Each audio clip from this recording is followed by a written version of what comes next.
She stood in the doorway, trembling, not from the Wyoming cold, but from shame that had carved itself into her bones. "No one marries a fat girl, sir, but I can cook," Hazel whispered, waiting for the laughter that always came. But Rowan K. didn't laugh. He didn't look away. Instead, he said 7 words that would shatter everything she believed about herself. "Then show me what survival tastes like." This is the story of a woman the world tried to break, and the rancher who saw her strength when she couldn't. Stay with me until the end, and comment what city you're watching from so I can see how far Hazel's story travels across this world. The winter of 1879 came to Wyoming territory like a wolf, silent, patient, and merciless. It didn't announce itself with drama. It simply arrived one November morning and decided to stay, settling over the land with the weight of something that knew it couldn't be fought, only endured. In a cabin 3 miles south of Powder Creek, where the cottonwoods grew thick enough to hide a woman who wanted to disappear, Hazel Boone woke before dawn like she always did. Not because she had anywhere to be, not because anyone was waiting, but because sleeping past sunrise felt like admitting defeat, and Hazel had spent 27 years refusing to surrender completely.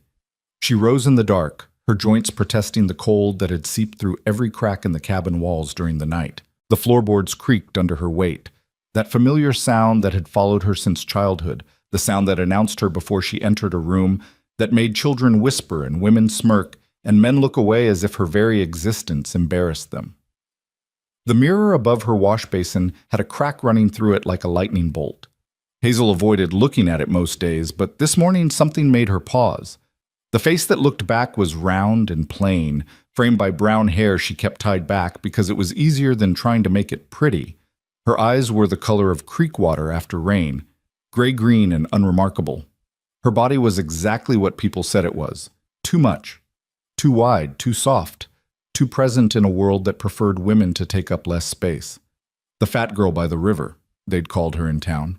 Never to her face after she turned 16 and her father, God rest him, had threatened to break the jaw of any man who spoke ill of his daughter where he could hear it. But she'd heard the whispers anyway, had felt them like spider webs across her skin every time she walked through Clearmont's single dusty street. She poured cold water from the pitcher into the basin and washed her face, the shock of it driving away the last remnants of sleep. Her hands were the only part of herself she liked, strong, capable, scarred in places from years of kitchen work. These hands had fed her father through his final illness. These hands had kept her alive through 2 winters alone. These hands knew the difference between survival and living, even if the rest of her had forgotten. The cabin was small but clean. Hazel couldn't abide mess. Her father had taught her that dignity wasn't about what you had, but about how you kept what little you possessed. So the floor was swept, the single room organized with military precision. Her cot in one corner with its thin mattress and carefully mended quilts. The cast-iron stove that ate through firewood like a hungry beast. The shelf with her father's books, 7 of them, which made her richer than half the territory in her mind. And her kitchen corner where she kept her real treasures, the spices she'd bartered for, the sourdough starter she'd kept alive for 3 years, the collection of cast-iron skillets seasoned to black perfection. She built up the fire and set coffee to boil. The beans were running low. Everything was running low. Winter had another 3 months to go, maybe 4, and her supplies wouldn't last. She'd been rationing since December, but mathematics didn't care about careful planning. Numbers were honest in a way people rarely were. The coffee filled the cabin with its bitter perfume, and Hazel poured herself a cup, wrapping both hands around the tin mug to steal its warmth. She'd need to go into town soon. The thought sat in her stomach like a stone. Town meant eyes. Town meant whispers. Town meant Mrs. Granger at the general store weighing every item with theatrical size, as if Hazel's purchases personally offended her. Town meant young girls giggling behind their hands and young men looking through her like she was made of glass. But town also meant survival, so she'd go. Just not today. She was measuring out cornmeal for breakfast, a Johnny cake, small because the bag was nearly empty, when she heard it. Hoofbeats. Coming up the path toward her cabin. Hazel froze, the measuring cup suspended in her hand. No one came out here. Not the postman, who considered 3 miles too far for a woman with no family and no social standing. Not the neighbors, because she had none. Not the townfolk, who'd made it clear she was welcome to stay, disappeared. The hoofbeats stopped. A knock followed, firm, but not aggressive. 3 measured raps against wood. Her heart hammered against her ribs. She set down the cornmeal and wiped her hands on her apron, the old blue one, stained and patched but still serviceable. Her mind raced through possibilities. Debt collectors, though she owed nothing. Drifters, though most avoided cabins with smoke coming from the chimney. Missionaries, though they usually traveled in pairs and announced themselves with excessive cheerfulness. Miss Boone? The voice was male, deep, with the kind of resonance that suggested a chest like a barrel. Miss Hazel Boone? She moved to the door but didn't open it. Who's asking? Name's Rowan Cade. I own the ranch about 8 miles northwest. I'm hoping you might spare a few minutes for conversation. Rowan Cade. She knew the name, though they'd never met. Everyone in the territory knew about Cade Ranch. It had started as a small operation 10 years back and grown into something formidable. 5,000 acres, maybe more, with cattle that somehow survived winters that killed off weaker herds. People spoke of Cade with the kind of respect usually reserved for forces of nature. Hard but fair, they said. A man who paid his debts and expected the same in return. What in God's name did Rowan Cade want with her? Hazel's hand went to her hair instinctively, then stopped. It didn't matter. Whatever this was, it wasn't social. She opened the door. The man standing on her small porch was tall, well over 6 feet, with shoulders that seemed to challenge the doorframe itself. He wore a heavy coat dark with trail dust, and his hat was pulled low enough that she couldn't see his eyes clearly. His face was weathered in that way that made age impossible to guess. Could be 35, could be 50. His jaw was dark with several days' stubble, and there was a scar that ran from his left temple down to his cheekbone, white against tanned skin. He removed his hat. Miss Boone, I apologize for the intrusion. His eyes were blue, the pale, cold blue of February ice. But they didn't look through her the way most men's did. They looked at her directly, assessing but not judging, or at least not in the way she'd learned to recognize. Mr. Cade? She kept her voice neutral, her body blocking the doorway. It's early for visiting. It is, he agreed, and I wouldn't have come if the matter wasn't pressing. He glanced past her into the cabin, then back at her face. May I speak plainly? I prefer it. Something that might have been respect flickered across his expression. I need a cook. A real one. I've got 20 hands working my ranch, and the man I hired to feed them walked off 3 days ago after an argument involving a fence post and another man's wife. The hands are eating hardtack and whatever they can burn over an open fire. In about a week, I'll have a mutiny on my property. Hazel blinked. Of all the things she'd imagined this conversation might be about, this hadn't made the list. You want to hire me? I do. You don't know me, Mr. Cade. I know you've kept yourself alive out here for 2 years since your father passed. I know people in town say you can make a meal out of nothing and have it taste like something. I know you don't drink, don't gossip, and don't start trouble. He paused. I also know you're likely running low on supplies and that pride's expensive in winter. Heat crept up her neck. He'd done his research then, asked about her. The thought made her feel exposed in a way that had nothing to do with the cold. And what did people tell you about what I look like, Mr. Cade? His expression didn't change. That you're fat. The word hit like a slap, even though she'd been expecting it, even though she'd heard it 1,000 times. There was something about hearing it stated so baldly, without euphemism or whisper, that made it worse. She started to close the door. Then you know why this won't work. I appreciate the offer, but his hand stopped the door, not roughly, but firmly. Miss Boone, I need someone who can cook. I don't need someone decorative. I've got cattle for that, and they're considerably less trouble. He met her eyes. I pay $40 a month plus room and board. You'd have your own quarters, small cabin behind the main house. Meals and supplies provided. Work starts before dawn and doesn't end till the hands are fed dinner. It's hard work. $40. Hazel's breath caught. She made maybe $8 a month selling preserves and doing occasional laundry for people too proud to admit they'd hired the fat girl for anything. $40 would mean security, would mean choices. would mean not having to weigh whether coffee or flour was more essential. But it also meant being stared at, being judged, being the entertainment for 20 ranch hands who'd probably never seen a woman like her doing anything but being laughed at. "Mr. Cade," she said slowly, "I appreciate that you need someone, but let's be honest about what this would be. I'd be cooking for men who'll make jokes about me, who'll call me names, who'll wonder why you hired someone who looks like I do when there are prettier girls in town who can boil water." "Then they can make their own meals," he said flatly. "Any man on my ranch who disrespects my cook answers to me personally. And Miss Boone, I'm not a patient man when it comes to stupidity." She studied him, trying to understand his angle.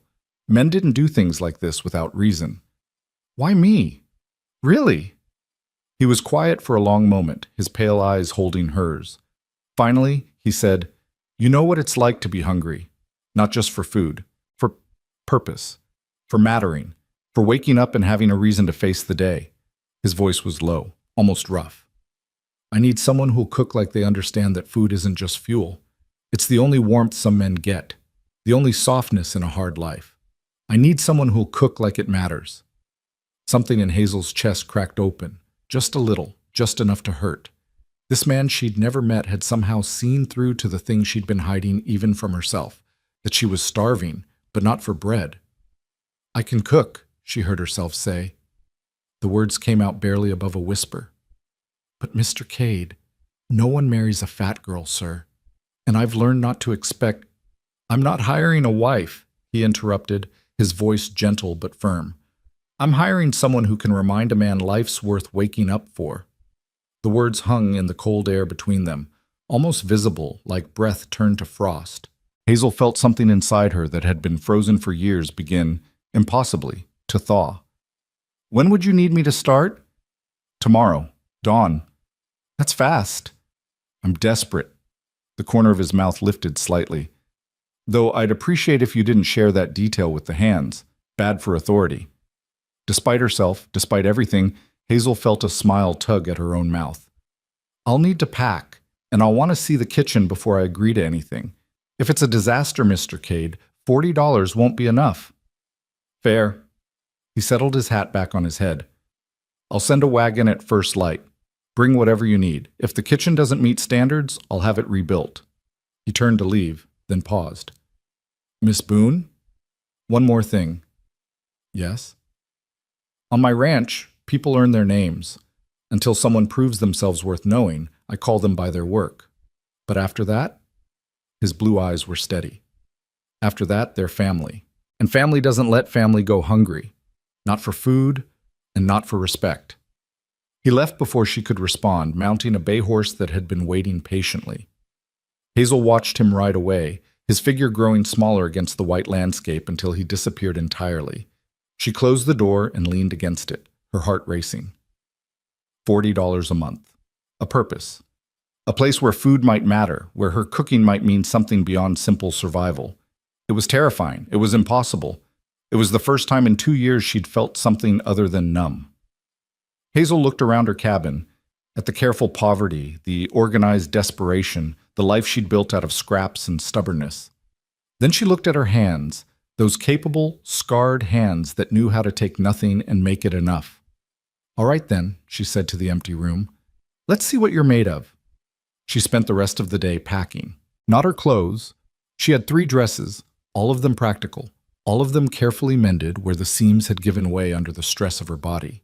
Not her personal items. There were almost none, except her father's books and a photograph of her parents on their wedding day, both of them young and unaware of what disappointment their daughter would become. No, Hazel packed her kitchen. She wrapped each cast iron skillet in cloth like they were made of precious metal, because to her they were. She carefully transferred her sourdough starter into a clean jar, the mixture that had survived 2 winters and dozens of batches of bread. She packed her spices in small tins, the cinnamon she'd bartered for with 3 jars of apple butter, the black pepper that had cost her a week's worth of laundry, the dried herbs she'd gathered and hung in her cabin every summer. These were her tools, her weapons, her proof that she was worth something. As she worked, her mind raced with possibilities. 20 men to feed, 3 meals a day. That meant she'd need to plan for quantity without sacrificing quality. Would need to think about nutrition. These were men who worked from dawn to dusk in brutal conditions. They'd need protein, fat, calories, but they'd also need variety, or they'd grow restless and ungrateful. Breakfast could be simple but substantial: eggs if there were chickens, biscuits with gravy, bacon or salt pork, coffee strong enough to wake the dead. Lunch would need to be portable for men in the field: sandwiches maybe, or hand pies that could be eaten while working. Dinner was where she could show what she was capable of: stews that had been cooking all day, roasts if there was beef, bread fresh from the oven, desserts that made hard men remember they were human. She could do this. She knew she could. But knowing and believing were different things. That night, Hazel barely slept. She lay in her cot, listening to the wind test the cabin's walls, and let herself imagine a different life. A kitchen that was more than a corner. Men who ate what she made and didn't turn it into a joke about her size. Work that mattered enough to be paid for, to be respected for. And Rowan Cade's words playing over and over in her mind: "I'm hiring someone who can remind a man life's worth waking up for." When had anyone suggested her life was worth anything at all? Dawn came cold and gray, the sun more suggestion than presence behind the thick winter clouds. Hazel rose, dressed in her warmest dress, the brown one that made her look like a tree trunk, but at least it was clean, and finished her packing. She made coffee, drank it standing at her window, watching the path for the wagon she half expected wouldn't come. But it did. At exactly first light, a wagon rolled up her path. The driver was a young man, maybe 20, with red hair that stuck out from under his hat, and a face full of freckles. He climbed down and approached her door with the kind of swagger young men have before life teaches them caution. "Miss Boone?" He touched his hat brim. "Name's Quinn. Mr. Cade sent me to fetch you." "I'm ready." She gestured to her packed belongings. "It's not much." Quinn loaded everything into the wagon with efficiency, though she saw him glance at her collection of cookware with obvious curiosity. "You're the new cook, then?" "Apparently." "Thank God." He said it with such fervent relief that Hazel almost smiled. "Begging your pardon, ma'am, but we've been eating beans and hardtack for 3 days. Jenkins tried to make biscuits yesterday and nearly broke Thompson's tooth." "That bad?" "Worse. Thompson threatened to shoot Jenkins. Mr. Cade threatened to shoot both of them if they didn't shut up and get back to work." Quinn helped her up onto the wagon seat. "You any good?" Hazel settled herself, very aware of how the wagon seat groaned under her weight. "I suppose we'll find out." The ride to Cade Ranch took just over an hour. Quinn talked the entire time, about the ranch, about the other hands, about how Mr. Cade had built everything from nothing after the war, about the winter they'd lost 200 head of cattle and somehow survived anyway. He talked like someone who'd been quiet too long and had words backed up like water behind a dam. Hazel let him talk. She was too busy watching the landscape change from scattered homesteads to open range, from lonely to merely empty. The land here was brutal in its honesty. It didn't pretend to be anything but hard. But there was beauty in the harshness, in the way the snow caught the weak sunlight, in the dark line of mountains against the pale sky. "There she is," Quinn said finally, pointing. "Cade Ranch." Hazel's first thought was that it was bigger than she'd imagined. The main house was 2 stories, solid and square, built from logs that had been chinked with such care that not a single gap showed. There were several outbuildings, a barn large enough to house a small village, what looked like a bunkhouse, various sheds and coops. Smoke rose from multiple chimneys. Cattle dotted the fields beyond, dark shapes against white snow. Her second thought was that this was real. She was really here. Really about to walk into a world full of men who'd judge her before she opened her mouth. "Kitchen's attached to the main house," Quinn explained, guiding the wagon around to the back. "Your cabin's just there. See it? The small one with the green door. Mr. Cade had it cleaned out yesterday." The cabin was small, maybe a quarter the size of the one she'd left, but it looked solid. The green door was cheerful against the weathered wood. Windows on 2 sides, a chimney promising a stove inside. Quinn helped her down and started unloading her belongings. Hazel stood for a moment, just breathing, trying to settle her nerves. Then she squared her shoulders and walked toward the main house, toward the kitchen, toward whatever waited for her there. The door wasn't locked. She pushed it open and stepped into warmth, blessed, beautiful warmth from a stove that was already lit. The kitchen was easily 4 times the size of her entire previous cabin. There was a massive cast iron stove with 6 burners and 2 ovens, counters that ran along 2 walls, shelves stocked with supplies, flour, sugar, salt, coffee, beans, dried goods she couldn't even identify from where she stood. A larder door that probably led to more, windows that would let in morning light, hooks on the walls for pots and pans, a work table in the center, scarred and solid. It was beautiful. It was terrifying. Acceptable? Hazel jumped, spinning around. Rowan Cade stood in the doorway connecting the kitchen to the rest of the house. He'd cleaned up since yesterday. His face was shaved, his hair combed back, his shirt clean. But his eyes were the same. That pale, assessing blue. She struggled for words. It's more than acceptable, Mr. Cade. Good. He moved into the kitchen, his presence somehow making the large space feel smaller. Supplies are restocked weekly. If you need something specific, make a list. I've got accounts in Clearmont and Buffalo. The hands eat breakfast at 6, lunch is brought out to them in the field, dinner at 7. You'll have help with serving and cleanup. I'm not expecting miracles. Hazel moved to the stove, running her hand over its surface, still warm from morning's fire. What happened to your last cook? Couldn't keep his hands to himself. Cade's voice went flat. Thought one of the younger hands was interested, was wrong.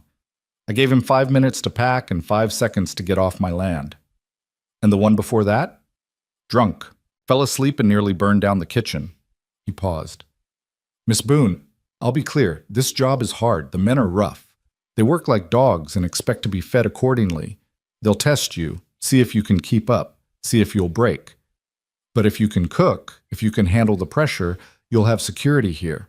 And respect, once you earn it. And if I can't? The question came out smaller than she intended.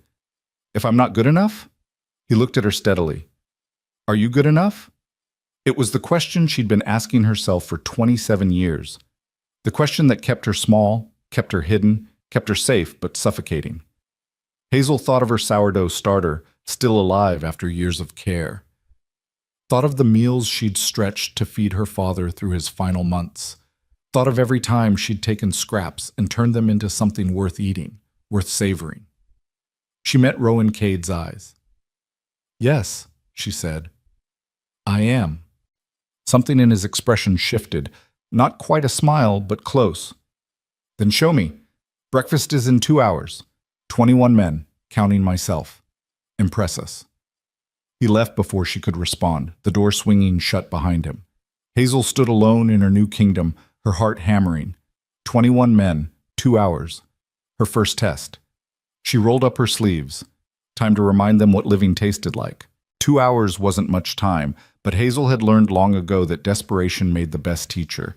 She moved through the kitchen like a woman possessed, her hands working while her mind calculated portions, timing, possibilities. The pantry revealed treasures, smoked bacon hanging from hooks, eggs by the dozen, cream so thick it barely poured, butter wrapped in cloth, potatoes stored in barrels.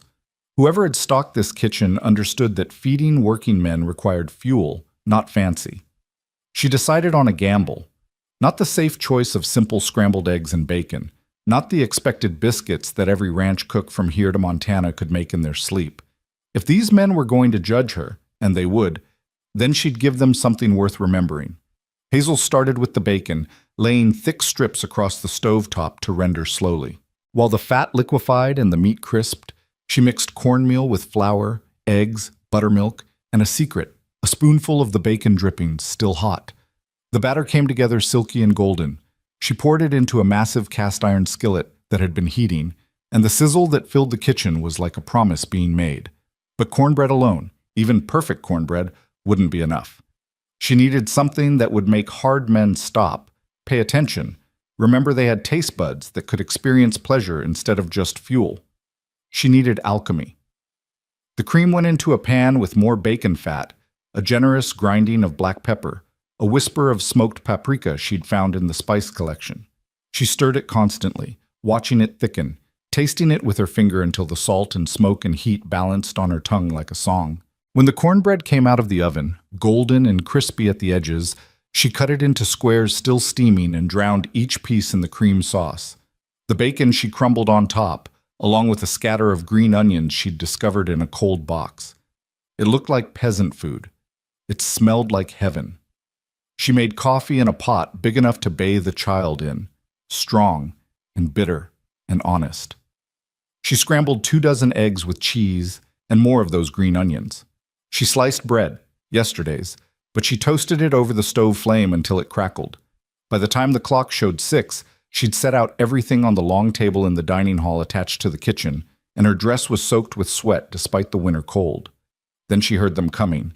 The sound hit her first, boots on wood, rough laughter, voices still rough with sleep and cold. They came through the door in a wave of bodies and noise. 20 men who'd spent their lives doing hard things and expected no softness in return. They were young and old, scarred and whole, but they all had the same look in their eyes when they saw her standing by the kitchen door. The laughter died. The talking stopped. Every single one of them stared. Hazel felt her face flush hot. Here it was, the moment she'd been dreading, the judgment, the whispers that would start. That's the cook? Her? Cade must be desperate. Look at the size of her. Bet she eats half of what she makes. Wonder if the table will hold if she sits down. A man near the front, older with a gray beard and eyes like flint, opened his mouth. Well, I'll be... Sit down and eat. Rowan Cade's voice cut through the room like a blade. He'd appeared from the main house, and every man in the room straightened slightly at his presence. Miss Boone's been working while you've been sleeping. Show some gratitude. They sat, quickly, quietly, like schoolboys caught misbehaving. Hazel served, moving along the table with platters, trying not to meet anyone's eyes. She set the cornbread and cream sauce in the center, the scrambled eggs at each end, the bacon and toast in between. Poured coffee into cups with hands that trembled slightly. The men watched her, and she could feel their thoughts like brands against her skin. Then someone took a bite. The silence that followed was different. Hazel was back in the kitchen doorway, her heart hammering when she heard it, the scrape of fork against plate. Then another. Then the sound of chewing, of swallowing, of someone reaching for seconds before they'd finished firsts. Christ almighty, someone breathed. Where'd you learn to cook like this? Another voice asked. Shut up and eat before Thompson takes your share, a third man said, and there was actual laughter in his voice. Hazel dared to look. Every man at that table was eating like he'd forgotten food could taste like something. The cornbread disappeared first, squares soaked in cream sauce vanishing into mouths that had forgotten to sneer. The eggs went next. Then the bacon. The toast. Men reached for seconds, thirds, with a desperation that had nothing to do with hunger and everything to do with memory, with suddenly recalling that meals could be more than fuel. At the head of the table, Rowan Cade ate slowly, methodically, but she caught him glance at her once. He didn't smile, but something in his eyes said he'd known. He'd known she could do this. Within 20 minutes, the platters were empty. Grown men sat back in their chairs with the stunned expressions of people who'd been ambushed by satisfaction. The gray-bearded man who'd started to speak earlier stood up, walked to the kitchen doorway where Hazel stood, and stuck out his hand.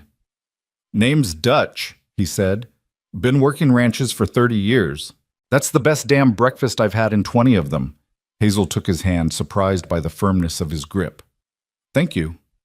No, ma'am. Thank you. He turned to the rest of the men. Any of you idiots got something to say to the lady? A chorus of thanks, mumbled and awkward but sincere, filled the room. Men nodded at her as they filed out, returning to work with bellies full and something like wonder still on their faces. They didn't mock her. They didn't make jokes. They just looked at her like she'd given them something precious. When the last man had left, only Rowan remained. He stood up, gathered his plate and cup, and brought them to the kitchen. Hazel moved to take them from him, but he shook his head. You cooked, he said. I'll clean up. Mr. Cade, that's not necessary. It is. He rolled up his sleeves, revealing forearms corded with muscle and scarred from years of hard work. You fed them something that made them remember they're human. Least I can do is wash a few dishes. Hazel watched, astonished, as this man who owned thousands of acres and employed 20 hands stood at her sink and washed dishes with the same methodical efficiency he seemed to apply to everything. They worked in silence. She cleared the table, he washed, she dried and put away. It was strangely intimate, this quiet work side by side, and Hazel found herself hyper-aware of his presence, of how small the kitchen felt with him in it. "The cornbread," he said finally. "What made it so good?" "Bacon fat in the batter," she admitted. "And the cream sauce, it's just cream, more bacon fat, black pepper, and smoked paprika. Nothing fancy." "It tasted fancy." He handed her a clean plate. "You learned that from your father." "From necessity. When you don't have much, you learn to make what you have count." He nodded slowly, and she had the sense he understood more than she'd said. When the last dish was clean and put away, he dried his hands on a towel and looked at her directly. "You did good, Miss Boone. Better than good." The praise made something in her chest ache. "Thank you." "Lunch needs to be ready by noon. Sandwiches, something portable. Whatever you think best." He paused at the door. "And Miss Boone, you don't have to hide in the kitchen. You earned your place here this morning." Then he was gone, and Hazel was alone with the morning light streaming through the windows and the lingering smell of bacon and coffee. She touched the counter, the stove, the shelves. This kingdom she'd conquered with nothing but heat and fat, and the knowledge of what hungry men needed. For the first time in years, she felt something dangerous bloom in her chest. It felt almost like pride. The days that followed fell into a rhythm that Hazel's body learned like a language. Wake before dawn in her small cabin with the green door, where the bed was narrow but the quilts were thick and the stove kept the worst of the cold at bay. Walk across the frozen yard to the kitchen while stars still burned overhead. Build up the fire, start the coffee. Begin the endless, satisfying work of feeding 21 men who labored from sunup to sundown. Breakfast was always substantial: biscuits and gravy, fried eggs, bacon or sausage, oatmeal studded with dried fruit when she could get it, pancakes when time allowed. The men came in hungry and left satisfied, and the mockery she'd braced for never materialized. Instead, something stranger happened. They started to notice her. Not in the way men usually noticed women, or failed to notice her specifically. This was different. Dutch took to arriving 5 minutes early to help her carry the heavy platters to the table. Quinn started bringing her firewood without being asked, stacking it neatly by the kitchen door. A quiet man named Samuel, who rarely spoke to anyone, left her a basket of eggs from his own chickens, with a note that said simply, "Thank you for remembering we're human." Lunch was her daily challenge. Food that could be wrapped and carried into the fields where men were mending fences or moving cattle or doing any of the 1,000 tasks that kept a ranch alive. She made sandwiches thick with roast beef and sharp cheese. She made hand pies filled with potato and bacon.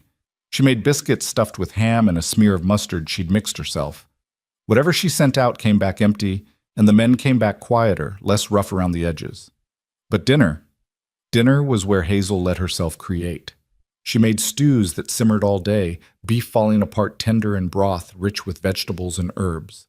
She made roast chicken with skin so crispy it shattered at the touch, served with potatoes that had been cooked in the drippings until they were gold and soft as butter inside. She made pork chops in cream sauce.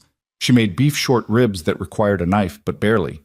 She made bread that came out of the oven in the late afternoon, so the kitchen filled with yeast and warmth and promise. And every single night, after the men had eaten and filed out with their thanks, less awkward now, more genuine, Rowan Cade stayed behind to wash dishes. He never asked. He simply rolled up his sleeves and worked beside her in a silence that somehow felt like conversation. Sometimes he'd comment on the meal. The chicken was good. Sometimes he'd mention ranch business. We lost 2 calves to wolves last night. Circle of life, but it's hard. Sometimes he said nothing at all, and they just worked side by side while the kitchen grew dark around them, and the only sound was water and the clink of plates. Hazel began to look forward to those moments more than she wanted to admit. There was something about the quiet competence of him, the way he treated dishwashing with the same seriousness he applied to everything else. And there was something about being treated like an equal, like someone whose work mattered enough to be shared. 3 weeks into her employment, on a night when the wind howled outside like a living thing, Rowan finished drying the last pot and said, You should know the men are calling you something. Hazel's hand stilled in the dishwater. Here it was, the nickname, the joke, the thing that would remind her she was still, fundamentally, the fat girl by the river. What? The keeper. He set the pot on its shelf with care. As in, the keeper feeds us like kings, or don't anger the keeper or we'll be back to beans. His mouth quirked slightly. Dutch started it. Says you keep them alive in more ways than one. The keeper. Not the fat cook, not the ugly one, not any of the names she'd steeled herself against. That's not cruel? Rowan looked at her, really looked at her, and his expression was harder to read than usual. Miss Boone, those men out there have worked under 5 different cooks in the 3 years I've been running this place. 3 quit, 2 I fired. Not one of them gave a damn whether the food was good or if the men felt human after eating it. You do. They know it. They respect it. He paused. And anyone who doesn't respect it will be looking for work elsewhere by morning. I meant what I said about that. Something warm and dangerous unfolded in Hazel's chest. Why does it matter to you? If they're fed, they can work. That's all you need. No, he said quietly. It's not. He was silent for a long moment, his eyes on the dark window. I spent 3 years during the war eating whatever wouldn't kill me immediately. Hardtack that broke teeth. Salt pork that was more maggot than meat. Coffee that was mostly ground acorns. I watched good men turn mean because they forgot what it felt like to taste something kind. He looked back at her. A man who's fed well works better, yes. But more than that, he remembers he's worth keeping alive. That's what you do. You remind them they matter. Hazel's throat tightened. No one had ever said anything like that to her. No one had ever suggested that her cooking was about more than just putting food on plates. I just make what I know how to make. Then you know more than you think you do. He handed her the towel to dry her hands. Get some rest, Miss Boone. Tomorrow's Sunday. The men get a late breakfast, and you get the afternoon off. He left through the door to the main house, and Hazel stood in the quiet kitchen, holding the towel he'd handed her, feeling the lingering warmth of words she'd never expected to hear. Sunday breakfast was chaos in the best way. With no work demanding their immediate attention, the men lingered over their coffee and talked. They argued about horses and cattle and cards. They told stories that were probably lies but entertaining anyway. They laughed. Not at her, but around her, like she was part of the landscape now, accepted and expected. Hazel made hotcakes piled high with butter and syrup. She made bacon until her arm ached from turning strips. She made eggs scrambled and fried and poached to order, because on Sundays men deserved to be particular. She even made cinnamon rolls, a recipe she'd been perfecting in her mind for weeks, waiting for the right moment to try. When she set the pan of rolls on the table, still hot from the oven and dripping with glaze, a man named Porter actually gasped. Are those cinnamon rolls? Dutch confirmed, already reaching for one. Lord have mercy, woman. Are you trying to make us all fall in love with you? The table erupted in laughter, and Hazel felt her face burn. But it was different from the burning shame she'd known in town. This was embarrassment, yes, but the kind that came from being included in the joke rather than being the joke itself. Can't help it if I'm irresistible, she said, surprising herself with the words. More laughter followed, and Quinn raised his coffee cup in a mock toast. To the keeper! May she never leave us! To the keeper! 20 voices echoed, and Hazel had to turn away because her eyes were burning with something that wasn't entirely pain. That afternoon, as promised, she had time to herself. She walked the ranch property, bundled in her heaviest coat, just to see the place that had become her home. The land stretched endlessly in every direction, white and pure and brutal. The cattle huddled in groups, their breath steaming. The horses in the corral watched her pass with dark, intelligent eyes. She found herself at the far edge of the property where a stand of cottonwoods grew thick enough to make a windbreak. Someone had built a bench there, crude but solid, facing the mountains. Hazel sat, letting the cold seep through her coat, watching the way the light changed the landscape from white to gold to blue. Mind company? She turned to find Rowan approaching, his coat collar turned up against the wind. She shook her head, and he sat beside her, Not too close, but close enough that she could feel the warmth of him. They sat in silence for a while, watching the mountains. Finally, Hazel said, "Why did you really hire me?" "I told you I needed a cook. You could have hired someone from town, someone prettier, someone the men would have accepted faster." Rowan was quiet for so long she thought he wouldn't answer. Then he said, "5 years ago I was married. Her name was Caroline. She was beautiful, the kind of beautiful that makes men stupid. I was stupid. I thought beauty meant substance." He laughed, but there was no humor in it. "She lasted 6 months out here before she decided ranch life wasn't elegant enough for her tastes, left me for a banker in Cheyenne, took half my savings and all of my pride." Hazel didn't know what to say to that, so she stayed quiet. "After she left, I hired a cook who was young and pretty because I thought that's what men needed to keep them happy. She couldn't boil water without burning it. Next, I hired someone who claimed he'd worked in restaurants back east. He lasted 2 weeks before he admitted he couldn't handle the isolation." Rowan shook his head. "I finally understood I'd been looking at it wrong. I didn't need someone decorative or someone with a fancy resume. I needed someone who understood what it meant to survive." He looked at her then, his pale eyes serious. "I asked around about you, Miss Boone. People in town told me about the fat girl by the river who kept herself and her dying father alive for 3 years on almost nothing. Who never complained, never begged, never gave up. They said it like it was gossip, like they were sharing something shameful. But what I heard was strength. What I heard was someone who'd learned to make something out of nothing and call it enough." He paused. "That's what this ranch needs. That's what those men need.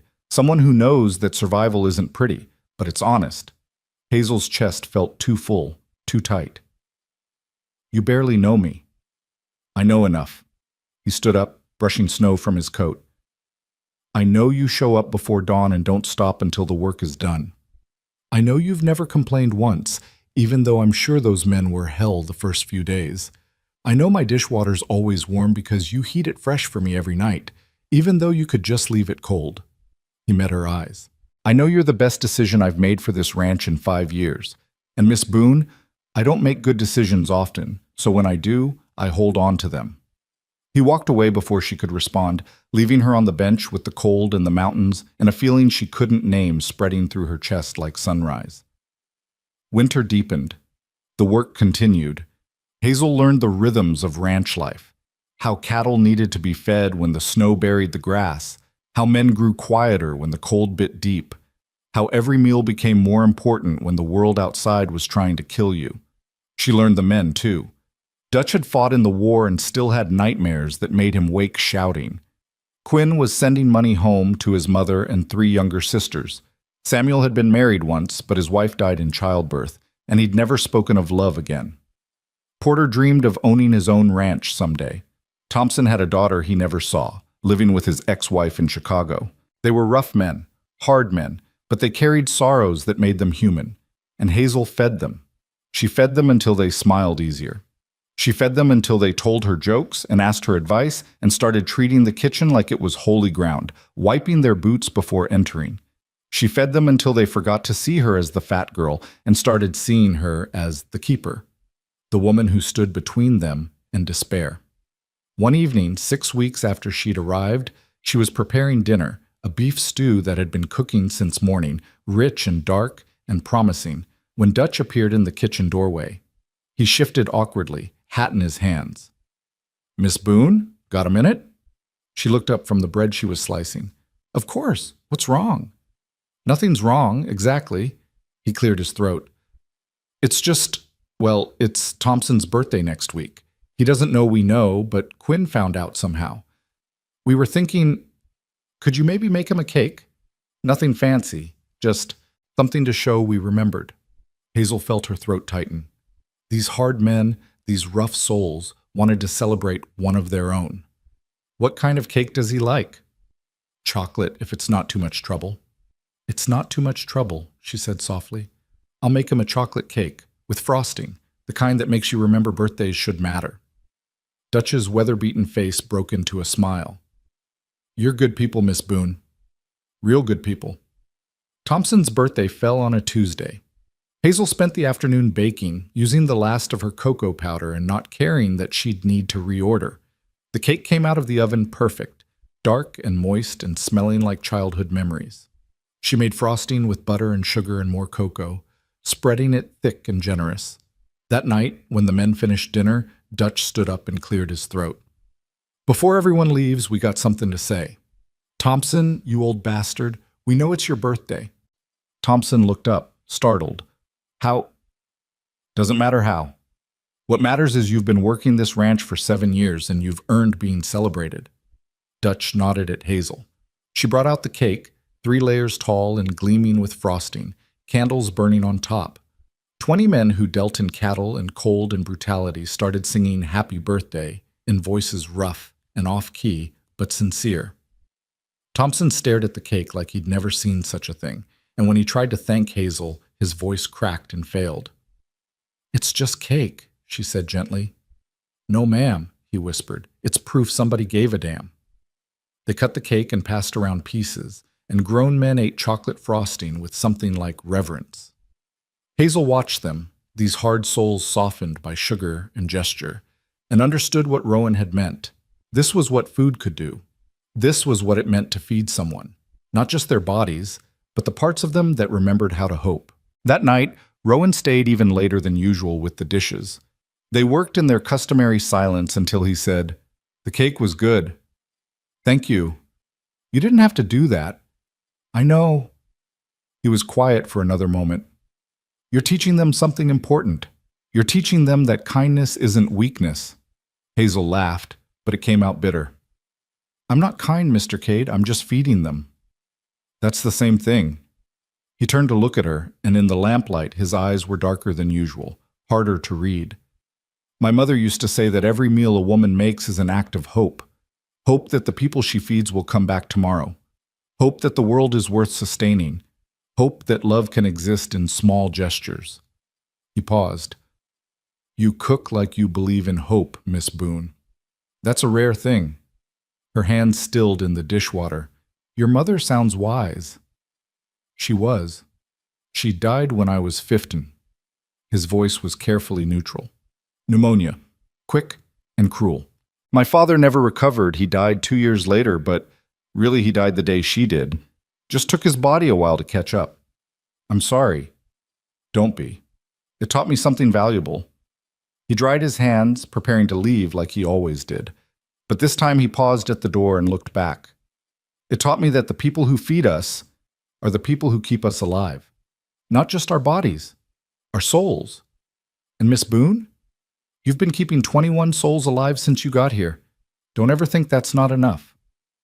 Then he was gone, and Hazel stood in the kitchen that smelled of chocolate and hope, her hands still warm from dishwater, her heart fuller than she'd thought possible. Outside, winter held the world in its teeth, but inside, something warmer than any fire was beginning to grow. The warmth didn't last. 3 days after Thompson's birthday, the blizzard hit with a violence that made previous storms look like practice. It came without warning in the middle of the night, wind screaming like something dying, snow falling so thick it erased the world. Hazel woke in her cabin to the sound of her windows rattling in their frames and the stove struggling against cold that pressed through every crack like water finding its level. She dressed in layers and fought her way to the kitchen through wind that tried to knock her sideways. The distance that usually took 2 minutes took 15, and by the time she reached the door, her face was numb and her lungs burned from breathing ice. Inside, she built up the fire until the stove roared defiance at the storm and started coffee that would need to be strong enough to anchor men to consciousness. The hands stumbled in for breakfast looking like ghosts, snow caked in their beards and eyebrows, exhaustion carved into faces still creased from sleep. They ate quickly, mechanically, fueling up for a day of battling weather that didn't care if they lived or died. Dutch caught her eye before leaving and said, "We'll be pulling cattle out of drifts all day. Likely won't make it back for lunch. If we're not back by dark, don't worry. We'll hole up in the far barn." "Be careful," Hazel said, and meant it with an intensity that surprised her. "Always are," he lied, and followed the others into white chaos. Rowan was the last to leave. He stood at the kitchen door, adjusting his coat, his face already set in the hard expression he wore when preparing for battle. "Keep the fire high. If it gets bad, stay inside. Don't try to come out for anything. I'll be fine. Miss Boone? He looked at her directly. I mean it. This storm could last days. If something happens, nothing will happen. Go take care of your cattle. He studied her for another moment, then nodded and disappeared into the blizzard. The door slammed shut behind him, and Hazel was alone with the winds howling and the feeling that something was about to go very wrong. She spent the morning preparing food that might not be eaten, stew that could simmer for hours, biscuits wrapped and kept warm, coffee that stayed hot on the back of the stove. The world outside the windows was nothing but white fury. She couldn't see the barn, couldn't see her own cabin, couldn't see anything but snow and more snow, falling like it had forgotten how to stop. Around noon, she heard it. At first she thought it was just the wind taking on a new voice, but then it came again, a sound that cut through the storm's roar because it was distinctly, terribly human. A cry, high and thin and desperate. Hazel moved to the window, pressing her face against the cold glass. Nothing, just white. But the sound came again, and this time she was sure. Someone was out there, someone small from the sound of it. A child. Her heart kicked hard against her ribs. She grabbed her heaviest coat and wrapped a scarf around her face until only her eyes showed. Rowan had said to stay inside, had made her promise.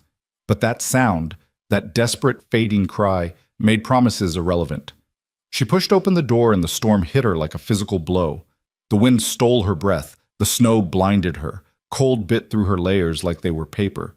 But she pushed forward, following that sound, terrified it would stop before she found its source. "Where are you?" she shouted, but the wind took her words. "Call out! I'm coming!" The cry came again, weaker now, off to her left. Hazel turned and nearly fell into a snowdrift that came up to her waist. She fought through it, her legs burning, her lungs screaming, following a sound that could have been death trying to lure her into the white. Then she saw him. A child, maybe 8 years old, dark-skinned and dark-haired, wearing clothes too thin for this weather. He was huddled against the side of the barn, nearly buried in snow, his lips blue and his eyes half closed. When he saw her, he tried to speak, but only a whimper came out. "I've got you," Hazel said, though she wasn't sure he could hear her. She pulled him up. He weighed almost nothing, this child made of ice and fear, and held him against her chest. Her body wasn't small, wasn't delicate, but right now it was warm, and that was all that mattered. She wrapped her coat around both of them as best she could and turned back toward the kitchen, praying she was going the right way because the world had become nothing but white and wind and the desperate need to survive. She found the door more by luck than navigation, got them both inside and kicked it shut behind them. The warmth of the kitchen hit like a blessing. Hazel carried the boy to the stove, wrapped him in every blanket she could find, and started stripping off his wet clothes with shaking hands. His skin was gray, his breathing shallow. Frostbite darkened his fingertips and toes.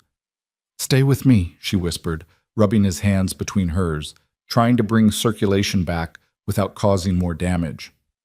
"You hear me? You stay right here with me."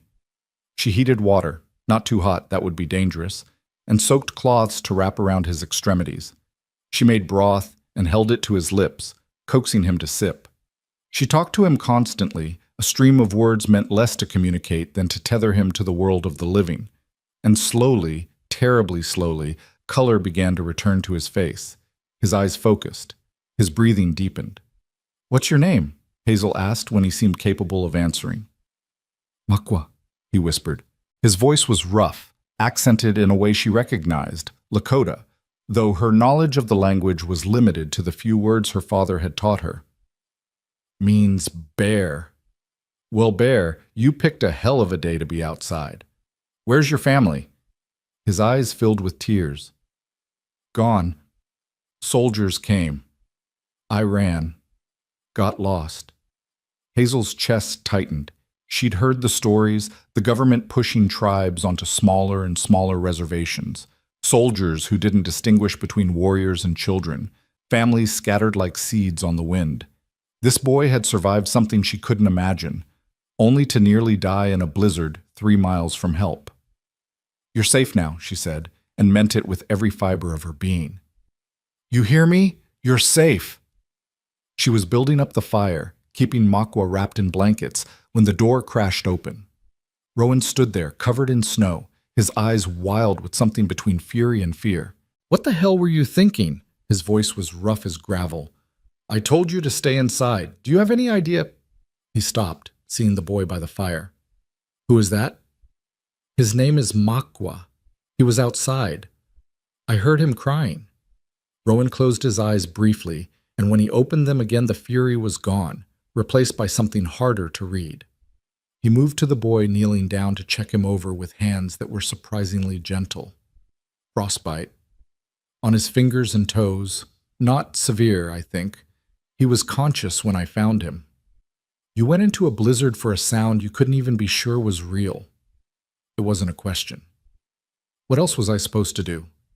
Rowan looked at her then, really looked at her, and something in his expression made her breath catch. You could have died out there. You understand that? The men have been lost in storms like this and not found until spring. But I didn't die, and neither did he. But Miss Boone, he's a child, Hazel said, and her voice cracked. A child alone in a storm. If I'd stayed inside where it was safe, I'd have heard him dying and done nothing. Is that who you think I am? Rowan was silent for a long moment. Then he stood up, moved to where she stood by the counter, and did something that shocked her more than the storm had. He pulled the blanket from his shoulders, the heavy wool one he wore over his coat, and draped it over her. His hands lingered on her shoulders for just a moment, heavy and warm. "No," he said quietly. "It's not who you are. It's who I hoped you were." He stepped back, his face carefully neutral again. "I'll get some dry clothes for the boy. And Miss Boone? You did right, even if it scared the hell out of me." He left through the door to the main house before she could respond. Hazel stood there with his blanket around her shoulders, still smelling of horse and leather, and something distinctly him, and tried to understand what had just happened. The storm lasted 2 more days. Makwa stayed by the kitchen fire, recovering slowly, eating soup and bread, and accepting comfort with the wariness of something that had been hunted. The ranch hands, when they finally made it back from the far barn, took to him immediately. Dutch carved him a small wooden horse. Quinn taught him card games. Samuel, who rarely spoke, sat with him in the evenings and told him stories in a mixture of English and broken Lakota that made the boy smile for the first time since Hazel had found him. And Rowan made it clear without saying a word that anyone who had a problem with a Lakota boy staying at his ranch could leave immediately. No one did. The men who'd been transformed by good food were also being transformed by proximity to someone more vulnerable than themselves. They became gentler, quieter, more careful with their words and gestures. On the 3rd day after the storm, when the sky finally cleared and the world emerged white and sharp and brutal in its beauty, a man rode up to the ranch. He was older, wrapped in blankets, his face weathered beyond age. He spoke to Rowan in the yard, and though Hazel couldn't hear the conversation, she saw the moment understanding passed between them. Rowan brought him inside. "Miss Boone, this is Joseph Standing Bear. He's Makwa's grandfather." The old man's eyes found the boy immediately. Relief and grief warred on his face. "We thought you were dead." Makwa ran to him, and they held each other with the desperation of people who'd lost too much already. Hazel turned away, giving them privacy, her throat too tight to speak. Joseph Standing Bear insisted on thanking her before leaving. He took both her hands in his, weathered and strong and warm, and said something in Lakota. Then in English, "You gave me back my grandson. You gave him back his life. We won't forget." Anyone would have done the same. "No," he said firmly. "They wouldn't. But you did." He pressed something into her hand, a small carved bear, smooth from handling. "For courage. For remembering that all children are our children." They left as the sun was setting, 2 figures on 1 horse, heading north toward reservation land and a life Hazel couldn't imagine. She stood in the yard long after they'd disappeared, holding the carved bear, feeling the weight of something she couldn't name. "You gave them back to each other." She turned. Rowan stood a few feet away, watching her with an expression she'd never seen before. Soft, almost vulnerable. "I just found him in the snow. You risked your life for a stranger's child, for a Lakota boy that half this territory would have left to freeze. He moved closer. Do you have any idea how rare that is? How extraordinary? I'm not extraordinary, Hazel said, and hated how her voice shook. I'm just someone who couldn't stand the thought of a child dying when I could prevent it. That's what makes you extraordinary. He was close now, close enough that she could see the faint scar on his temple, the lines around his eyes from squinting into sun and wind. Most people can stand things, Miss Boone. Most people are very good at standing things, at finding reasons why it's not their problem, not their responsibility. You can't. You hear someone hurting and you run toward it, consequences be damned. You sound like you think that's a good thing. I think it's a terrifying thing. His voice was rough. I think it's the kind of thing that gets people hurt, but I also think it's the best thing I've ever seen. They stood in the cold, close enough to touch, but not touching, while the sky turned from gold to purple to black. Finally, Rowan said, "Come inside before you freeze," and walked back toward the house. Hazel followed, her heart doing strange things in her chest, the carved bear warm in her pocket. Spring arrived hesitantly, like something unsure of its welcome. The snow began to melt, revealing the brown grass beneath. The wind lost some of its teeth. The days stretched longer, and birds returned with songs that sounded like promises being kept. The ranch came back to life. Calves were born, wobbly and determined. Fences damaged by winter were mended. The men shed their heavy coats and worked in shirt sleeves, their faces turning brown under the returning sun. And Hazel's kitchen became even more essential. Feeding men who worked 12, 14, 16-hour days during calving season required planning and stamina that made winter look easy. She barely saw Rowan during those weeks. He was always in the fields, always dealing with some crisis or another. But every night, no matter how late, he came to the kitchen to wash dishes beside her. They were both exhausted, too tired for conversation, but the silence had become comfortable. Necessary, even. The quiet work side by side was the only peace either of them got in 18-hour days. Then Caroline arrived. It was a Tuesday in April, unseasonably warm. Hazel was making bread, her hands deep in dough, when she heard the carriage. Visitors were rare enough that she moved to the window, curious. The carriage was expensive, black lacquer and brass fittings, pulled by matched grays. The woman who stepped out was stunning in a way that made Hazel's breath catch. She was tall and slim, dressed in a traveling suit of deep blue that probably cost more than Hazel made in 3 months. Her hair was the color of honey, styled in elaborate curls beneath a hat with feathers. Her skin was porcelain perfect. Her face was the kind artists painted and poets ruined themselves over. Hazel knew who she was before anyone said a word. This was Caroline, the beautiful wife who'd left, the woman Rowan had been stupid enough to marry and smart enough to let go. She watched through the window as Rowan came out of the barn, saw Caroline, and went very still. They spoke. She couldn't hear the words, and Caroline touched his arm with a familiarity that suggested ownership. Then Caroline looked toward the house, said something, and laughed. The sound was like bells, clear and pretty and cold. The kitchen door opened. Quinn stuck his head in, his young face troubled. "Miss Boone? Mr. Cade wants you to meet a visitor." Hazel's stomach dropped. She looked down at herself, flour on her dress, dough under her fingernails, her hair escaping its pins. She looked like exactly what she was. The help. The fat girl hired to cook. "Give me a moment." She washed her hands and tried to tame her hair, but there was only so much that could be done. Finally, she squared her shoulders and walked out to where Rowan and Caroline stood in the yard. Up close, Caroline was even more beautiful. Her eyes were green, bright, and assessing.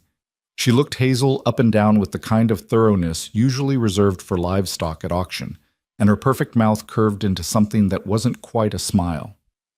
"So this is who you settled for?" Caroline's voice was light, amused. "A pig in an apron? My God, Rowan, I knew you'd gotten desperate, but this is pathetic even for you." The words hit like fists. Hazel felt her face burn, felt her whole body try to fold in on itself. Every insult she'd ever endured, every whisper, every cruel laugh, they all came rushing back. She was 14 again, hearing boys mock her behind the schoolhouse. She was 20, watching her father's friends look away in embarrassment. She was every age she'd ever been, feeling the weight of being too much, of taking up too much space, of being fundamentally, irredeemably wrong. That's enough. Rowan's voice cracked like a whip. You need to leave. Oh, come now. I just got here. Caroline's laugh was crystalline. I came all this way to see if the rumors were true. They said you'd hired some fat kitchen girl to feed your men, and I had to see for myself. Though I have to say, Rowan, I expected better taste from you, even if it's just the help. Hazel couldn't breathe, couldn't move. Every eye in the yard was on her. Dutch, Quinn, Samuel, Porter, Thompson, all of them watching her humiliation. The keeper, reduced back to what she'd always been. The fat girl. The joke. The pig in an apron. She turned to run, to hide, to disappear back into the kitchen where she could pretend this hadn't happened. But before she could take a step, Rowan's voice rang out across the yard, loud enough that every man on the ranch could hear. Miss Boone. He wasn't looking at Caroline anymore. He was looking at her, his pale eyes fierce. Don't you dare move. Hazel froze. Rowan turned to Caroline and his face was harder than Hazel had ever seen it. You asked me once why I never fought for us. Why I let you leave without begging you to stay. His voice was cold, precise. I'm going to tell you now. I didn't fight because there was nothing worth fighting for. You were beautiful and empty, and I was too young and stupid to know the difference. You lasted 6 months here because you couldn't stand that ranch life required actual work, because you thought being pretty exempted you from being useful. Caroline's smile faltered. Rowan, I'm not finished. He took a step toward her, and she actually backed up. Miss Boone has been on this ranch for 4 months. In that time, she's fed 21 men 3 meals a day without a single complaint. She's worked from before dawn to after dark.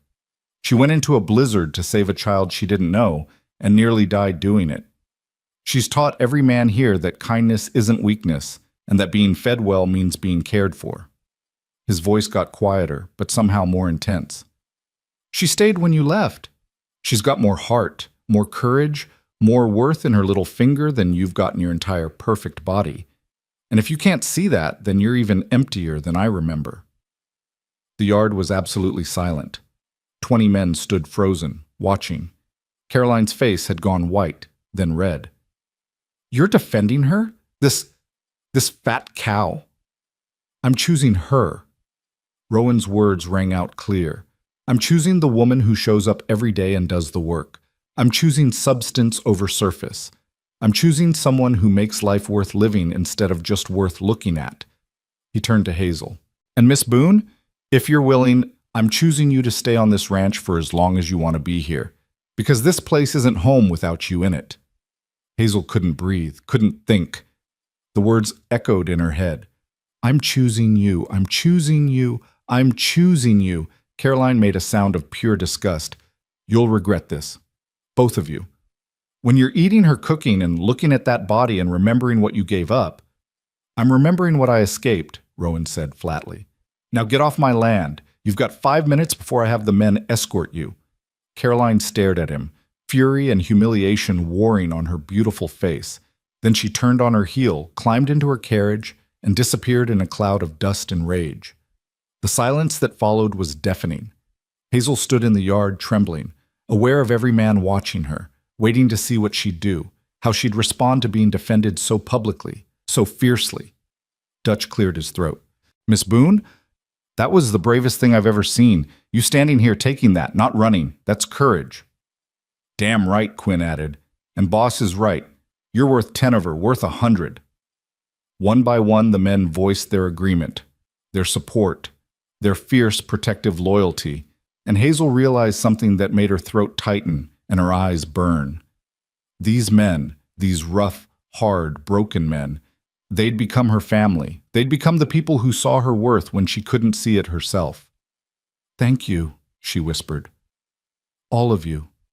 They dispersed slowly, returning to work with backward glances and small smiles, until only Rowan remained, standing a few feet away, his expression carefully neutral. I'm sorry, he said. You shouldn't have had to hear that. You defended me. Hazel's voice shook. You chose me. In front of everyone. Why? Rowan was quiet for a long moment. Then he said, because it was true. every word. You're the best thing that's happened to this ranch, to these men. He paused. To me. Something shifted in the air between them, subtle but unmistakable. Hazel felt it like a change in temperature, like the moment before lightning strikes. Mr. Cade, Rowan, he said. After what just happened, I think you can call me Rowan. Rowan. She tested the name. It felt strange on her tongue, intimate. I don't know what to say. You don't have to say anything. Just stay. Keep doing what you're doing. Keep being who you are. He smiled slightly. Keep reminding us that life's worth waking up for. He walked back toward the barn, leaving Hazel standing in the yard with the sun warm on her face and something terrifying and wonderful blooming in her chest. That night, Rowan came to the kitchen later than usual. The dishes were already washed, put away. Hazel was making bread for tomorrow, her hands working the dough with the steady rhythm that helped her think. He didn't say anything at first, just leaned against the counter and watched her work. Finally, "You're still here. Where else would I be?" "I thought maybe after today," he trailed off. Hazel shaped the dough into loaves and set them to rise. Then she turned to face him, wiping her hands on her apron. "Mr. Cade, Rowan, I've spent 27 years being told I'm not enough. Not pretty enough, not small enough, not worthy enough of being seen as anything but a joke or a problem." Her voice was steady despite the emotion behind it. "Today, for the first time in my life, someone stood up for me. Someone chose me. Do you understand what that means? What you gave me? I only told the truth. The truth is powerful when nobody else has bothered to speak it." She took a breath. "So yes, I'm still here. I'm staying. Because you're right. This place feels like home. And I haven't had a home since my father died." Rowan moved closer, and for a moment she thought he might touch her. Instead, he said quietly, "I need you to understand something. What I said out there about choosing you, I meant it. Not just as my cook, as—" He struggled for words. "As someone I can't imagine this place without. As someone I don't want to imagine my life without." Hazel's heart hammered. "What are you saying?" "I'm saying I'm falling for you, Hazel Boone. Have been since you made that first breakfast and proved you could turn bacon fat and cornmeal into something worth remembering." He smiled, but his eyes were serious. "I'm saying I see you. Not what you look like, but who you are. And who you are is extraordinary." She couldn't speak, could barely breathe. This man who could have anyone, who'd had someone beautiful and lost her, was standing in her kitchen saying words she'd never expected to hear in her entire life. "You don't have to say anything," Rowan continued. "I'm not asking for promises. I just needed you to know. Needed you to understand that what happened today wasn't just about defending my cook. It was about defending someone I—" He stopped, then finished quietly. "Someone I'm beginning to love." The words hung in the air between them, impossibly heavy and light at the same time. Hazel found her voice. "I don't know how to do this. To be seen like this. To be wanted." "Neither do I," he admitted. "My first attempt at love was a disaster, but maybe that's the point.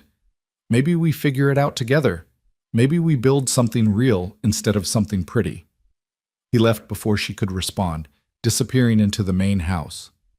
Hazel stood alone in her kitchen, her hands still smelling of yeast and possibility, and let herself imagine something she'd never dared consider before. A future. A home. A love that saw her scars and chose her anyway. Outside, spring continued its careful advance, and inside, something equally fragile was beginning to bloom. The days following Rowan's confession moved like honey in winter, slow, thick with possibility, sweet and terrifying in equal measure. Hazel found herself hyper-aware of every moment they shared. The morning he brought her fresh eggs still warm from the henhouse, his fingers brushing hers as he handed over the basket. The evening he stayed an extra hour after dishes just to talk about nothing important. The weather, the new calves, a book he'd been reading. The way he'd started saying her name, Hazel instead of Miss Boone, like he was tasting something precious. She didn't know how to navigate this new territory. Romance had never been part of her story. She'd resigned herself to a life of usefulness rather than love. of being valued for what she could do rather than who she was. But Rowan looked at her like she was both, like her cooking and her courage were inseparable from her worth as a woman. It terrified her. One evening in late April, as they worked side by side in the kitchen, Rowan said casually, "There's a dance in Clearmont next Saturday. The spring social. Whole territory shows up." Hazel's hand stilled in the dishwater. "I know. I used to hear about it when my father was alive." "Ever been?" "No." The word came out harder than she intended. "Women like me don't get asked to dances." Rowan was quiet for a moment. Then he set down the plate he'd been drying and turned to face her fully. "I'm asking." Her heart lurched. "Rowan, I want to take you, want to dance with you, want every person in that territory to see me with the woman who makes my life worth living." His voice was steady, certain. "But only if you want to go. Only if you're ready for people to see us together." Hazel turned away, gripping the edge of the sink. "You don't understand what you're asking. Those people, they've known me my whole life as the fat girl by the river. They'll laugh. They'll whisper. They'll say terrible things about both of us. Let them. It's easy for you to say, you're," she gestured helplessly, "you're successful, respected. You can survive their gossip. But me? I've spent my whole life trying to avoid their cruelty, and now you want me to walk right into it?" Rowan moved closer, and she felt the warmth of him at her back.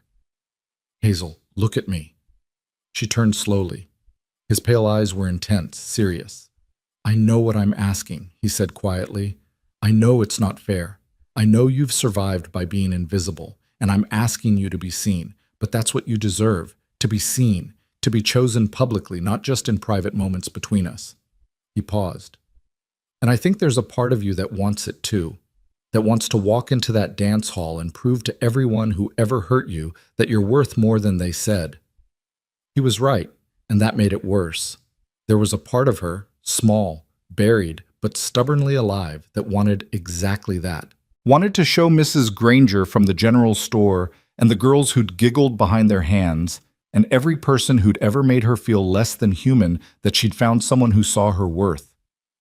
"What if I can't dance?" she asked, hating how small her voice sounded. "Then we'll stand in the corner and eat terrible punch and make fun of everyone else's dancing." He smiled slightly. "Or I'll teach you. Right now, if you want." Before she could respond, he took her hand, her rough, scarred, flour-dusted hand, and placed his other hand at her waist. The kitchen was empty except for them, lit only by lamplight, smelling of soap and the lingering traces of dinner. It was about as far from a ballroom as possible. "There's no music," Hazel protested weakly. "Doesn't matter." He started moving, slow and simple, just a basic box step. "Dancing is just moving with intention, and you're good at intention." She stumbled at first, hyper-aware of her body, of how much of her there was, of how his hand at her waist must be able to feel every soft, generous curve. But Rowan didn't falter, didn't pull away, just kept moving with a patience that made her throat tight. "I'm too heavy for this," she said. "I'll step on your feet." "You're not too anything." His voice was firm. "And I've been stepped on by horses. I think I can handle it." Despite herself, she laughed, and as she did, something loosened in her chest. Her feet found the rhythm. Her body remembered that it could move with something other than shame. By the time they'd circled the kitchen twice, she was almost enjoying it. This strange private dance in a place that smelled more of onions than roses. When they finally stopped, Rowan kept his hand at her waist. "So, will you come with me?" Hazel looked up at him, at this man who'd given her work, purpose, safety, and now wanted to give her something even more dangerous, visibility. "Yes," she heard herself say. "I'll go." His smile was like sunrise. "Good, because I was going to keep asking until you said yes." The week leading up to the dance, Hazel was a wreck of nerves and second-guessing.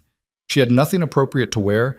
Her 3 dresses were all practical work things, stained and mended and thoroughly unsuited for a social event.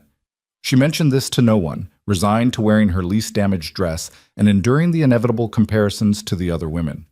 Then Quinn appeared at her kitchen door with a package wrapped in brown paper. "This came for you, Miss Boone, from town." Hazel took it, confused. "I didn't order anything." "Someone did." Quinn grinned and disappeared before she could question him further. Inside the package was a dress. Not fancy, not elaborate, but new and whole and beautiful in its simplicity. Dark green fabric, good wool, not cheap cotton, a modest neckline, long sleeves. A cut that would accommodate her body without trying to apologize for it. And pinned to the collar, a note in Rowan's precise handwriting. The color of creek water after rain. Thought you should have something that sees you the way I do. Hazel sat down hard on a kitchen stool, the dress pooling in her lap, and cried. Not sad tears, but the kind that come when someone sees a need you didn't voice and meets it anyway. When someone gives you not just what you asked for, but what you needed without knowing to ask. Saturday arrived with unseasonable warmth, the kind of spring day that felt like a promise being kept. Hazel spent the morning cooking. The men still needed to be fed, dance or no dance. But Dutch waved her off after lunch.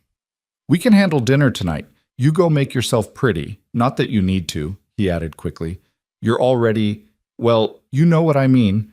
She did, and for once she let herself believe it might be true. In her small cabin, Hazel bathed in water she'd heated on the stove, using soap that smelled of lavender.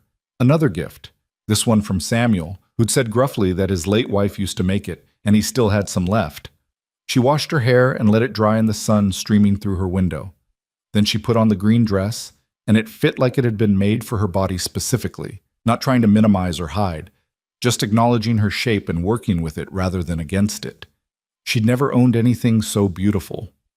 There was a mirror in her cabin, small and speckled with age. Hazel looked at herself and for the first time in her life didn't immediately catalog everything wrong. She just looked, saw a woman in a green dress with clean hair and capable hands and eyes that held more hope than fear. You can do this, she told her reflection.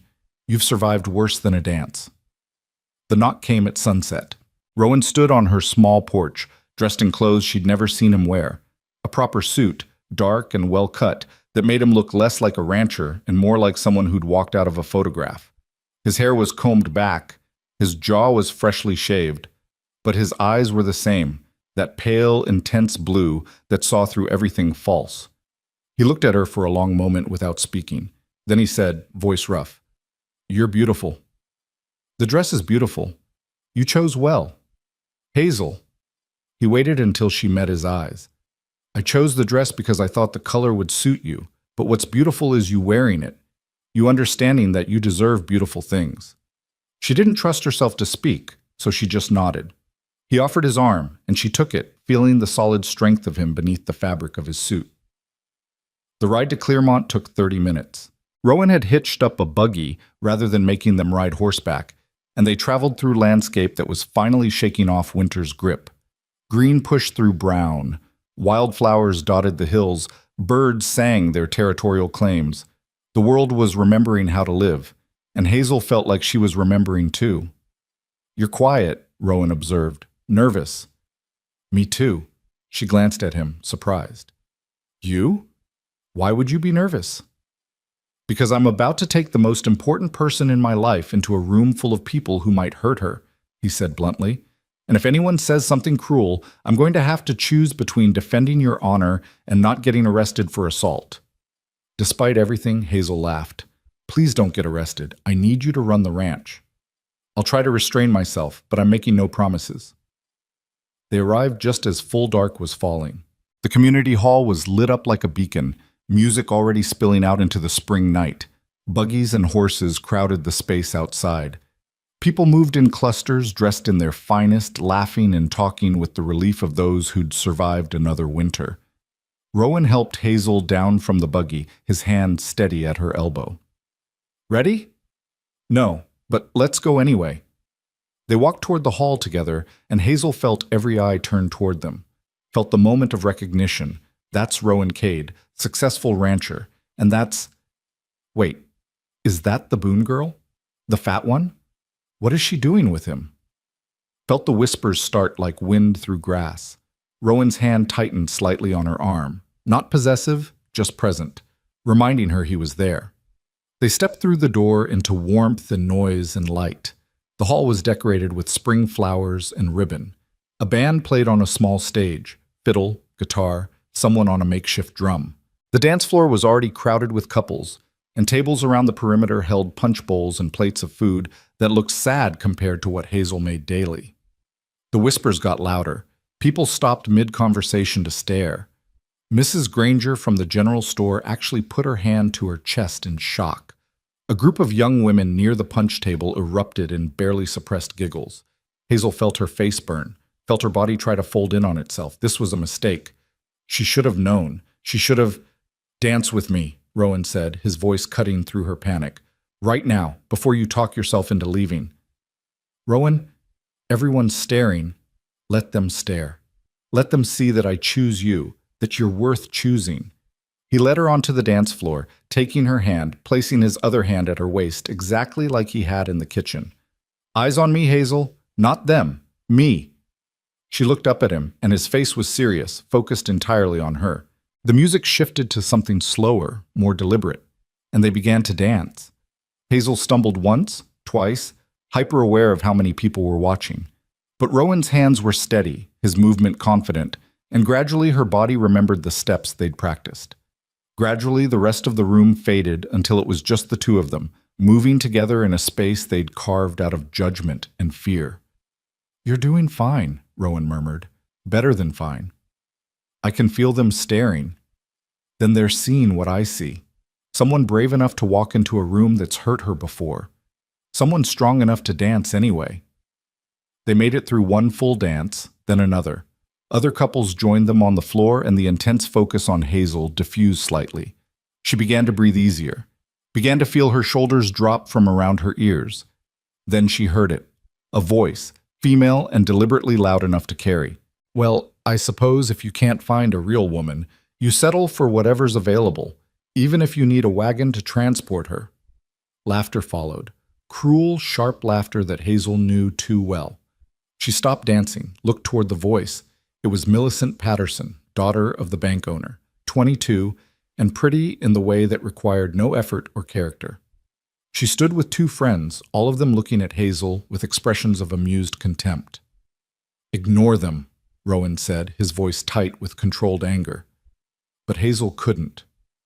Something in her, something that had been beaten down and buried for 27 years, suddenly rose up with a fury that surprised her. She pulled away from Rowan and walked straight toward Millicent Patterson. The younger woman's smile faltered as Hazel approached. "Did you want something?" "I want you to understand something," Hazel said, her voice carrying in the sudden quiet. "You're young and pretty, and you think that makes you valuable. And maybe it does, for now. But pretty fades, Miss Patterson. Pretty gets old, gets sick, gets forgotten. You know what doesn't fade? Being useful, being kind, being someone people need instead of just want to look at." Millicent's face reddened. "How dare you? I dare because I've spent my whole life listening to people like you tell me I'm worthless because I'm not pretty. And I'm done." Hazel's voice was steady, strong. "I feed 21 men 3 meals a day. I've saved a child's life. I've built something that matters. What have you done besides look good at dances?" The hall had gone completely silent. Everyone was watching now, but it felt different than before. Not mocking, expectant, waiting to see what would happen next. Millicent opened her mouth, closed it, then said with vicious precision, "At least men want to look at me. At least I'm not so desperate for attention that I have to buy it with food." Before Hazel could respond, before Rowan could step in, a new voice cut through the tension. "That's enough, Millicent." Everyone turned. Mrs. Elizabeth Morrison stood near the punch table, elderly and respected and known for speaking her mind. She walked slowly toward them, her cane tapping against the floor. "You want to talk about value?" Mrs. Morrison said, looking at Millicent. "My grandson works at Cade Ranch. He writes to me every week. You know what he says? He says Miss Boone taught them that being fed well means being cared for, that she makes food that reminds them they're human, not just labor, that she saved a Lakota child during the blizzard when most folks would have stayed inside." She turned to Hazel. "That sounds pretty valuable to me." "She's just a cook," Millicent protested weakly. "She's someone who matters," Mrs. Morrison said firmly, "which is more than I can say for a girl whose only skill is looking good while saying cruel things." She looked around the hall. Anyone else want to join in mocking Miss Boone? Because you'll have to go through me first, and I'm old and mean and don't care about making enemies." The silence stretched. Then, incredibly, someone started clapping. Dutch, who'd apparently come to the dance with several of the other ranch hands, stood near the door applauding slowly, deliberately.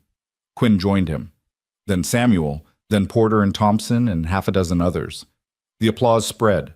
Not everyone joined in. Some people looked away, embarrassed.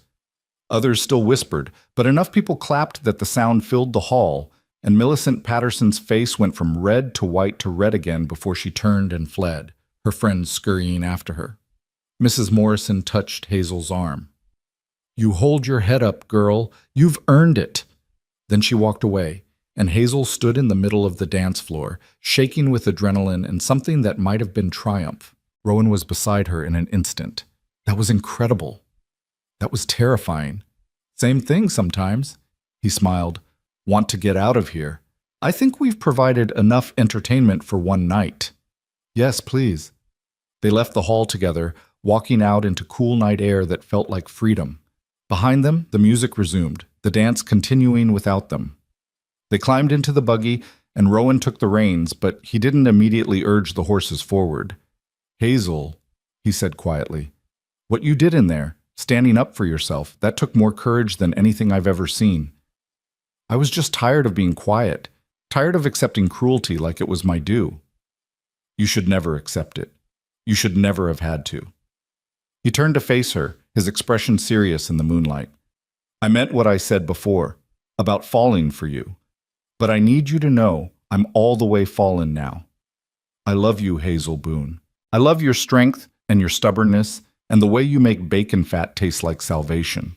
I love that you ran into a blizzard for a stranger's child. I love that you just faced down your demons in a dance hall full of people." He paused. "I love you, and I'm not good at saying things pretty, but I need you to know it's true." Hazel couldn't breathe, couldn't think past the roaring in her ears. "You love me." "I do." "Why?" The question came out broken. I'm not what men want. I'm not beautiful or delicate or—" "You're what I want," he interrupted. "Exactly as you are. And Hazel, I think you love me too. I think you're just terrified to admit it because you've never let yourself believe you could be loved." He was right. She knew he was right. The feeling had been growing for weeks. The way her heart lifted when she heard his voice, the way she counted the hours until he'd appear in the kitchen for dishes, the way she'd started imagining a future that included more than just survival. "I do," she whispered. "Love you. I'm terrified and I don't know how to do this, but I love you." Rowan smiled, a real smile, full and bright and beautiful. Then he leaned across the space between them and kissed her. It was gentle, questioning, giving her every opportunity to pull away. But Hazel didn't pull away. She leaned into it, into him, into the impossible reality that someone wanted her, loved her, chose her. When they finally broke apart, Rowan rested his forehead against hers. "Come home with me. Not to your cabin. To the main house. To my bed, if you want it. Or just to talk more. Or to sit in the same room and exist together. I don't care. I just want you close." What will the men think? That their boss finally got smart enough to recognize a good thing. He pulled back to look at her. "And Hazel, I don't care what anyone thinks anymore. Not the town, not gossips, not anyone. I care what you think, what you want, what makes you happy." What made her happy? When was the last time anyone had asked her that? When was the last time she'd even asked herself? "I want to be with you," she said. "I want to stop being afraid of wanting things. Then we'll figure it out together. Build something real, something that matters." They drove home under stars that seemed brighter than usual, through darkness that felt less like danger and more like possibility. And when they arrived at the ranch, Rowan helped her down from the buggy and took her hand, and they walked together toward the main house, toward a future neither of them could have imagined 6 months ago. The weeks that followed were a strange, sweet adjustment. Hazel still worked in the kitchen, still woke before dawn to feed 21 men who needed her cooking. But now Rowan would appear earlier, help her start the fires, steal kisses while coffee percolated. The men noticed, of course, But their reaction was surprising. Not judgment or mockery, but genuine happiness. Dutch pulled Rowan aside one morning and said loudly enough for everyone to hear, "About damn time you got smart, boss." But happiness, Hazel had learned, was never uncomplicated. And trouble arrived on a Thursday in late May, riding in on disaster's coattails. It started with Thompson collapsing in the yard, fever burning through him like wildfire. Then Quinn went down, then Samuel, then 3 more men in rapid succession.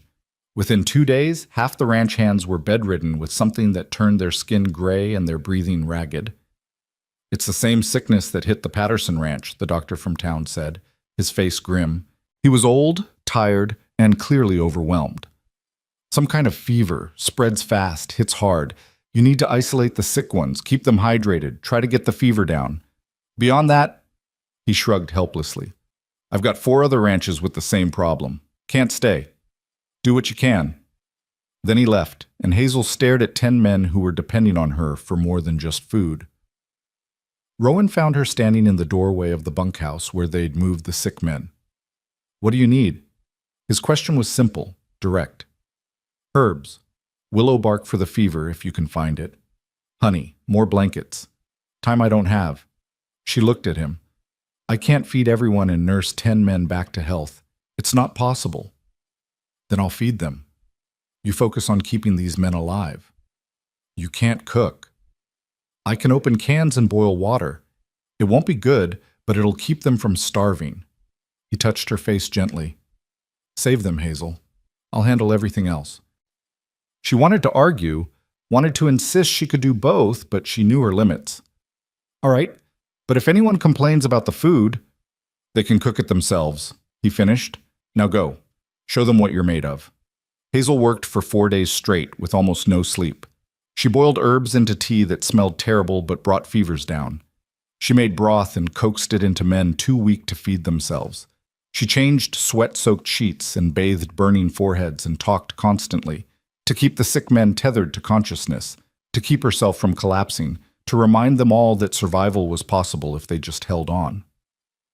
On the 3rd night, Dutch's fever broke. On the 4th morning, Quinn opened his eyes and asked for real food. By the end of the week, all 10 men were weak but recovering, and not a single one had died. Hazel walked out of the bunkhouse on the 8th day to find the sun rising over the ranch, golden and promising. Her dress was soaked with sweat. Her hands shook with exhaustion. Her eyes burned from lack of sleep. But they were alive. All of them. She'd kept them alive. Rowan was waiting in the yard. He looked almost as exhausted as she felt. He'd been running the ranch with half a crew while learning to cook meals that wouldn't poison anyone. When he saw her, relief flooded his face. "They're going to make it," she said. "All of them." He crossed the space between them in 3 strides and pulled her into his arms. "You saved them, all of them. Do you understand what you did?" "I just did what needed doing." "No." His voice was fierce. "You did something impossible. You worked yourself to collapse to keep 10 men alive. He pulled back to look at her, and his eyes were bright with something that might have been tears. "You're the strongest person I've ever met." Hazel sagged against him, too tired to stand on her own anymore. "I need to sleep for a week." "Then sleep. I'll carry you if I have to." He did, actually. Carried her to the main house, to his bed, and she was asleep before he even got her boots off. She slept for 16 hours straight, dreamless and deep, and woke to find Rowan sitting in a chair beside the bed, reading by lamplight. "You stayed," she said, her voice rough from sleep. "Where else would I be?" He set down his book. "How do you feel?" "Like I've been trampled by cattle." She sat up slowly, every muscle protesting. "The men?" "Dutch is already back on light duty. The others are improving. They want to thank you, but I told them you needed rest first." Hazel nodded, then looked around the room, Rowan's room, which she'd never been in before beyond that first night. It was sparse but comfortable. Books lined one wall. A window faced east. The bed was big enough for 2. "Hazel," Rowan said carefully, "when you're ready, we need to talk about something." Her heart sank. Here it was, the reality check. The moment when he'd realized that loving someone and living with them were different things. "All right." He moved to sit on the edge of the bed, taking her hand. "I've been thinking. About us. about what we're doing, and I think we're going about it backward. What do you mean?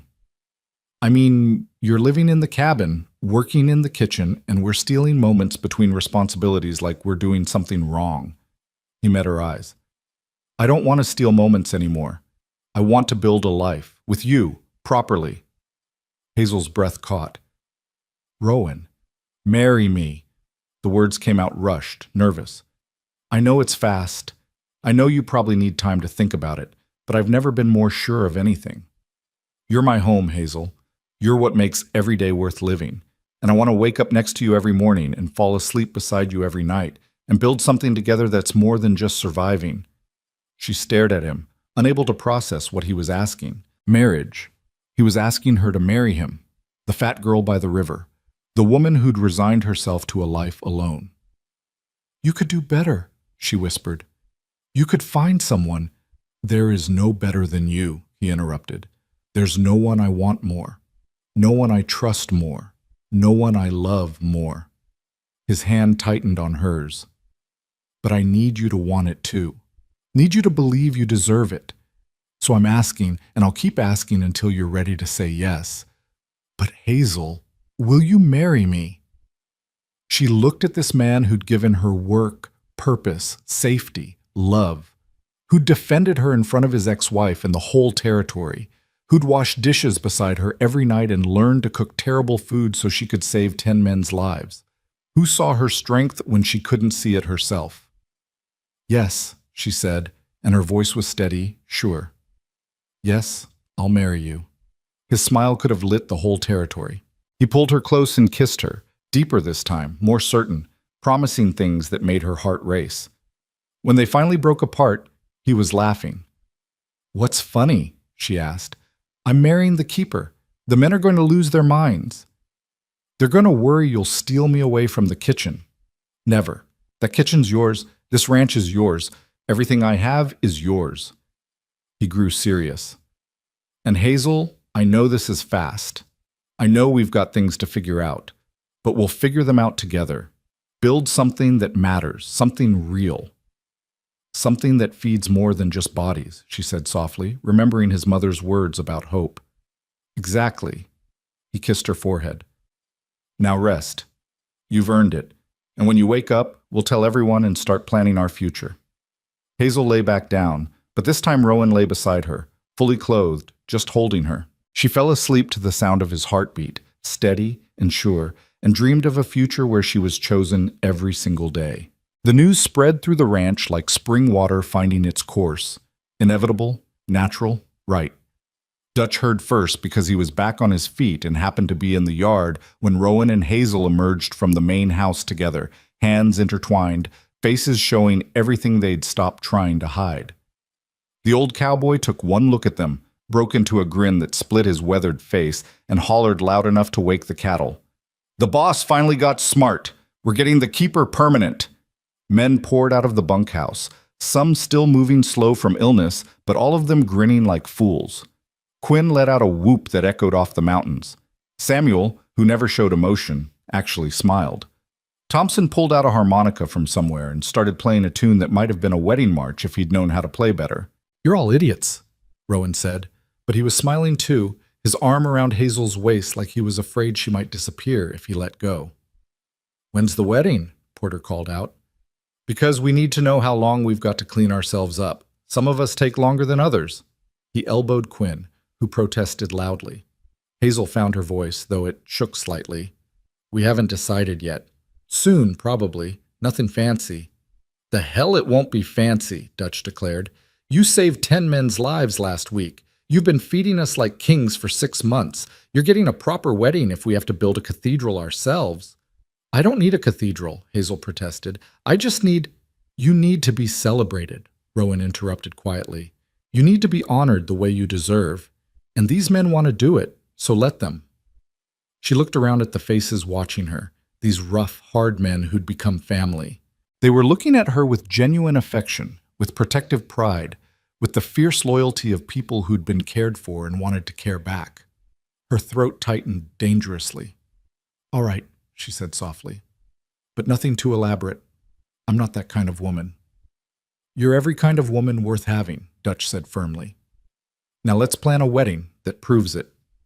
The next 2 weeks were a blur of activity that both touched and overwhelmed Hazel. The men threw themselves into preparations with the same intensity they applied to ranch work.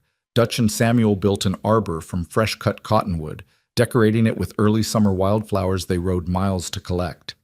Quinn somehow procured white ribbon from 3 different towns, claiming he wanted options. Porter practiced a speech he was apparently planning to give, though no one had asked him to. Thompson cleaned his harmonica and learned 5 new songs. The women of the territory, hearing about the wedding, had mixed reactions. Some were scandalized, Rowan Cade marrying his cook, and such an unfortunate-looking one at that. But others, the ones who'd worked hard themselves, who understood that value came from more than appearance, they sent gifts. Mrs. Morrison arrived with her grandmother's wedding veil, yellowed with age but beautiful. A rancher's wife from 20 miles away brought a cake pan and a recipe she swore would make the best wedding cake in Wyoming. Even some of the younger women, perhaps shamed by Hazel's courage at the dance, sent small tokens, handkerchiefs, ribbons, a jar of lavender water for the wedding day. Hazel worked through it all in a daze of disbelief and wonder. She still cooked, the men still needed feeding, but now Rowan insisted on helping more, claiming he needed practice for when they were properly married and sharing all tasks. His cooking had improved from barely edible to survivable, which he considered a victory. One evening, a week before the wedding, Hazel was alone in the kitchen making bread when Mrs. Morrison arrived unannounced. The elderly woman walked in without knocking, as was her way, and settled herself at the work table with a sigh of relief. "My joints aren't what they used to be," she announced. "Getting old is a terrible business. Don't recommend it." Hazel smiled despite her nerves. "Can I get you something? Coffee? Tea?" "Whiskey, but my doctor says no, so tea will do." Mrs. Morrison watched Hazel work for a moment. "You're making bread for tomorrow's breakfast already." "I like to stay ahead. Keeps me from panicking." "Smart girl." Mrs. Morrison accepted the tea Hazel poured. "Though I suspect you're panicking anyway, just quietly." Hazel's hands stilled in the dough. "Is it that obvious?" "To someone who's been watching, yes." The old woman sipped her tea. "You want to know why I'm really here?" "I assume to check on wedding preparations." "That's the excuse. The real reason is to tell you something I wish someone had told me before I got married 60 years ago." Mrs. Morrison set down her cup. "Being chosen doesn't mean you're fixed. Getting married doesn't erase all the years of hurt that came before. You're going to have days when you look at Rowan and wonder why he chose you, when you'll hear an old voice in your head saying you're not enough, when fear will try to convince you this can't be real."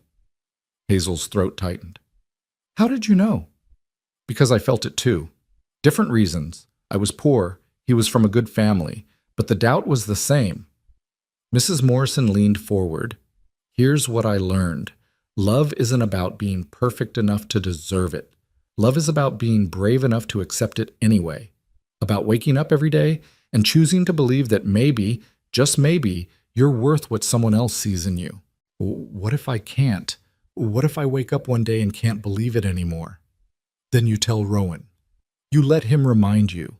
You let these men who'd fight wolves for you remind you. You let the life you've built here remind you. Mrs. Morrison smiled. "And if that doesn't work, you come to me and I'll knock some sense into you with my cane. I'm old enough that people expect me to be mean, so I might as well use it for good." Despite everything, Hazel laughed. "Thank you." "Don't thank me yet. I'm also here to tell you the reception menu you planned is too modest. These people are coming to celebrate you, and you're feeding them like it's just another meal. We're adding roast beef and 3 kinds of pie. And that cornbread and cream sauce you made that first morning because my grandson hasn't shut up about it since January." "Mrs. Morrison, no arguments. Consider it a wedding gift, me telling you that you're allowed to be extravagant about your own celebration." The old woman stood up, joints creaking. "Now I'm going home before my daughter sends out a search party. But Hazel, one more thing." "Yes?" "What you're doing, marrying Rowan, building this life, proving that worth comes from character rather than appearance, it matters. There are girls in this territory who've grown up thinking they're not valuable because they don't look a certain way. You're showing them something different. Don't underestimate the importance of that." She left before Hazel could respond, and Hazel stood alone in her kitchen with dough under her fingernails and tears on her face, understanding for the first time that her story was bigger than just her own survival. The wedding day arrived with perfect weather, warm but not hot, with a breeze that carried the scent of wildflowers and fresh earth. Hazel woke before dawn out of habit, then remembered she wasn't supposed to cook today. The men had insisted on handling all the food, which terrified her on multiple levels, but Rowan had been firm. "One day," he'd said. "One single day where someone else takes care of you." She bathed in water that Quinn had heated and delivered to her cabin, using the lavender water the young women had sent until the small space smelled like a garden. She put on the wedding dress that Mrs. Morrison and 3 other women had helped her make. Simple white cotton, because silk was too expensive and too impractical, but fitted carefully to her body with tiny buttons down the back and lace at the collar that had been someone's grandmother's once upon a time. When she looked in her small mirror, she saw a woman she barely recognized, not because she looked different, but because she looked happy. The fear was still there, it would probably always be there, but underneath it was something stronger: hope, belief, the tentative understanding that maybe she deserved this. A knock on her cabin door made her jump. "It's me," Mrs. Morrison called, "and I've brought help." Hazel opened the door to find not just Mrs. Morrison, but 5 other women, including the rancher's wife who'd brought the cake pan and 2 younger women who'd sent gifts. They crowded into the small cabin, bringing flowers and pins and the veil that had been Mrs. Morrison's grandmother's. "You didn't think we'd let you prepare alone, did you?" Mrs. Morrison asked, already fussing with Hazel's hair. "Weddings require witnesses, assistants, and considerable bossiness. Fortunately, I excel at all 3. The women worked with efficient kindness, pinning Hazel's hair into something resembling elegance, arranging the veil, adding the flowers. They chatted about their own weddings, about the ranch, about recipes they wanted Hazel to share sometime. They treated her like one of them, like a woman getting married was normal, expected, celebrated. "There, Mrs. Morrison said finally, stepping back. "Beautiful. Don't argue," she added when Hazel opened her mouth. "You're beautiful because you're loved, and you're brave. And today, everyone gets to see it." They walked together to the spot Dutch and Samuel had prepared, a clearing near the cottonwood grove where Hazel had once sat with Rowan and watched the mountains. The arbor stood decorated with so many wildflowers it looked like something from a fairy tale. Chairs had been arranged in rows. Not many, because this was a small gathering, but enough. The men from the ranch sat in the front, cleaned up and dressed in their best, looking uncomfortable but determined to do this right. And at the front, standing beside the arbor, was Rowan. He wore a new suit, dark and formal, and his hair was combed back and his jaw freshly shaved. But what stopped Hazel's breath was his expression. He was looking at her like she was the only person in the world, like she was everything he'd ever wanted, like he couldn't quite believe his luck. Dutch stood up when he saw her, and the other men followed suit. Hazel walked down the makeshift aisle on Mrs. Morrison's arm since her father was gone and the old woman had insisted on giving her away. With each step, she felt the weight of old shame trying to pull her back, trying to convince her this couldn't be real. But then she looked at Rowan, and his face told her everything she needed to know. This was real. He was choosing her, and she was choosing him back. The ceremony was performed by a circuit preacher who'd arrived that morning and would leave that afternoon. He kept it simple, the traditional words about love and commitment and forsaking all others. When he asked if anyone objected, Quinn Stage whispered, "Anyone objects, they answer to us." And the whole gathering laughed, breaking the formality into something warmer. Then it was time for vows. The preacher nodded at Rowan. Rowan took Hazel's hands, and his voice was steady, carrying to everyone present. "Hazel Boone, 6 months ago you knocked on my door looking for work, and I hired you because I needed someone who could cook. I got so much more than that. I got someone who taught 20 rough men that kindness isn't weakness, someone who ran into a blizzard to save a child, someone who worked 4 days straight to keep my men alive, someone who showed me that real love isn't about perfection, it's about showing up every day and doing the work." He paused, his eyes bright. "I'm not good with pretty words, but I promise you this. I'll show up. I'll do the work. I'll choose you every single day for the rest of my life, and I'll wash the dishes, because that's when you're most yourself. When you're taking something that was used and making it clean and ready to be used again." That's what you've done for me. Made me clean. Made me ready to be used for something good. Hazel's vision blurred with tears. The preacher nodded at her, and she took a shaking breath. Rowan Cade, I came here expecting nothing but work. I'd resigned myself to a life alone, to being useful but not loved. You saw through that. You saw worth I couldn't see in myself. You defended me when no one else would. You gave me work and purpose and safety, but more than that, you gave me hope.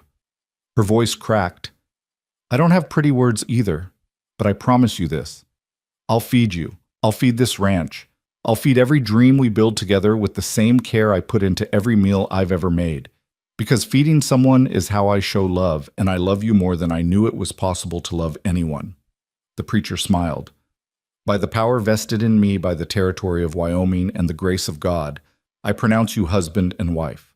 Rowan, kiss your bride before she changes her mind. Rowan laughed and pulled Hazel close, kissing her thoroughly while the gathering erupted in cheers and applause, and Thompson's harmonica playing something that might have been celebratory if he'd hit the right notes. When they finally broke apart, Hazel was laughing and crying simultaneously, and Rowan was looking at her like she'd hung the moon. Mrs. Cade, he said, testing the name. That's going to take some getting used to. We've got time. We've got the rest of our lives. The reception that followed was chaotic and perfect. The men had actually managed to prepare food that was edible, roast beef that was only slightly burnt, potatoes that were mostly cooked, biscuits that were hard enough to use as weapons but made up for it in quantity. Mrs. Morrison's friends had contributed pies that were genuine perfection, and Hazel's cornbread and cream sauce, which Dutch had somehow managed to make following her exact instructions, was devoured within minutes. People ate and drank weak punch and danced to Thompson's harmonica and a fiddle someone had brought. Dutch gave a speech that made everyone laugh and then cry when he talked about how Hazel had saved his life during the fever. Quinn presented them with a carved wooden sign that read, Cade Ranch, home of the best damn food in Wyoming. Samuel, true to his quiet nature, simply handed Hazel a small box containing seeds for her kitchen garden, practical and thoughtful. As evening fell and people began to leave, making their way home before full dark, Hazel found herself standing with Rowan at the edge of the celebration, watching their guests depart. Happy? He asked quietly. Terrified. Happy. Both. She leaned against him. Is it always going to feel this big? This overwhelming? Probably not. Eventually it'll just feel normal. We'll wake up married and it'll be ordinary. He smiled. But I hope we never stop appreciating that we found each other, that we were both broken enough to recognize healing when we saw it. They stood in the gathering darkness, and Hazel thought about everything that had led to this moment, all the years of hurt and shame, her father's death, the lonely winters, the desperate attempt to survive, the knock on her door that had changed everything. Rowan? She said quietly. Thank you. For what? For seeing me. For choosing me. For making me believe I was worth choosing. He turned her to face him, his hands gentle on her shoulders. Hazel, I need you to understand something. I didn't make you worth anything. You were always worth everything. I just had the good sense to recognize it. He kissed her forehead. Now come on. Let's go home. Home. The words settled in her chest like warmth, like bread rising, like something that had always been meant to exist but needed the right conditions to grow. They walked back to the main house together, past the kitchen where Hazel had spent 6 months building a life from flour and care, past the cabin with the green door where she'd first allowed herself to hope, toward the bedroom they'd now share as husband and wife. Behind them, the ranch settled into its evening rhythms. Cattle lowed in the distance. Horses shifted in the barn. The last of the wedding guests departed with waves and well wishes, and in the kitchen, waiting for morning, was everything Hazel needed to begin another day of feeding the people who'd become her family. The summer that followed was full in ways Hazel had never experienced. Full of work, certainly. The ranch didn't stop needing her cooking just because she'd gotten married, but also full of small joys she'd never allowed herself before. Rowan's hand finding hers across the dinner table. The way he'd sometimes appear behind her while she was working and wrap his arms around her waist, pressing a kiss to her neck before returning to ranch duties. The quiet mornings when they'd wake before dawn and just lie together, talking about nothing and everything, building intimacy from shared breath and whispered confessions. The men had quickly learned to knock before entering the kitchen, after walking in on the newlyweds kissing enthusiastically against the counter one Tuesday morning. Dutch had backed out so fast he'd nearly tripped over his own feet, muttering about needing to be blind for the next hour. Rowan had just laughed and said, "Probably should have locked the door." Hazel had been too embarrassed to speak for an hour. But beyond the romance, beyond the adjustment to married life, something else was growing. Hazel had started keeping a journal. Nothing fancy, just a ledger where she recorded recipes and observations about cooking. But gradually, it evolved into something more. She started writing about the philosophy behind feeding people, about how food could be medicine for more than just the body, about techniques she'd developed for making a little stretch to feed many, about the relationship between nourishment and love. One evening in late July, Rowan found her at the kitchen table, writing by lamplight long after the dinner dishes were done. "What are you working on?" he asked, reading over her shoulder. "Just thoughts about cooking, about what it means to feed people who are hungry for more than food." He read silently for a moment. Then he said, "Hazel, this is good, really good. You should share it." "Share it how? It's just my rambling." "It's wisdom. And there are women, probably men too, all over this territory who could benefit from it." He sat down across from her. "What if you taught people? Started teaching other women how to cook the way you do? Not just following recipes, but understanding the why behind it." Hazel stared at him. "I'm not a teacher. I'm just a cook." "You're the keeper. You're the woman who taught 20 rough cowboys that being fed well means being valued. If you can teach them, you can teach anyone." The idea took root slowly, like seeds planted in late summer. Hazel started small. When Mrs. Morrison mentioned that her granddaughter was struggling to feed her new husband on limited resources, Hazel invited her to the kitchen for an afternoon. She taught the young woman how to make soup that could stretch for days, how to bake bread that would stay fresh, how to season with confidence rather than fear. Word spread. Other women started asking. By September, Hazel was teaching a small group every Saturday afternoon, ranch wives and young brides, and even a few men who'd been widowed and needed to learn self-sufficiency. She taught them techniques, yes, but more than that, she taught them that feeding people was an act of power, of love, of quiet revolution. "You're making something that matters," Rowan told her one night as they lay in bed, her back against his chest, his arm around her waist. "You're changing how people think about food, about care, about what it means to show up for the people you love. I'm just sharing what I know. That's what teaching is, and you're good at it because you understand what it's like to go without. Not just food, but care, attention, love." He pressed a kiss to her shoulder. "You're giving people tools to survive, but more than that, you're giving them permission to believe survival can include joy." In October, as the world prepared for winter again, Hazel received a letter that changed everything. It was from a publisher in Chicago who'd somehow heard about her work, probably through Mrs. Morrison, who'd apparently been corresponding with her daughter in the city about the remarkable cook at Cade Ranch. The letter proposed something audacious. A cookbook, yes, but more than that.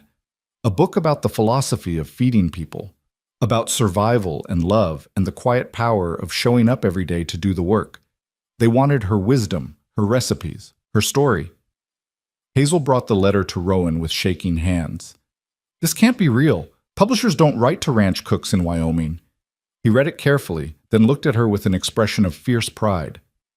"They do when the cook is extraordinary, when she's got something worth saying."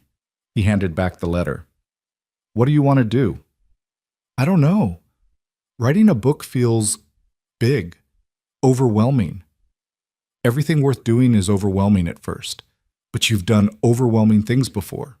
You survived alone for 2 years. You saved 10 men from fever. You married a stubborn rancher and made him believe in love again." He smiled. "Writing a book is just another impossible thing you're going to make possible." "You really think I can do this?" "Hazel." He waited until she met his eyes. "You can do anything. You've already proven that. The only question is whether you believe it yet. She did, or at least she was starting to. That night, she wrote back to the publisher and said yes. The winter that followed was different from the one before. Hazel still cooked, still fed the ranch, still taught her Saturday classes. But now, in the evenings after dishes were done, she wrote. She wrote about her father teaching her that dignity came from how you treated what little you had. She wrote about the first breakfast she'd made at Cade Ranch and the terrifying joy of watching men eat like they'd forgotten food could taste like care. She wrote about running into a blizzard for a child who wasn't hers. She wrote about standing in a dance hall and refusing to accept cruelty as her due. She wrote about falling in love with a man who saw her worth before she could see it herself.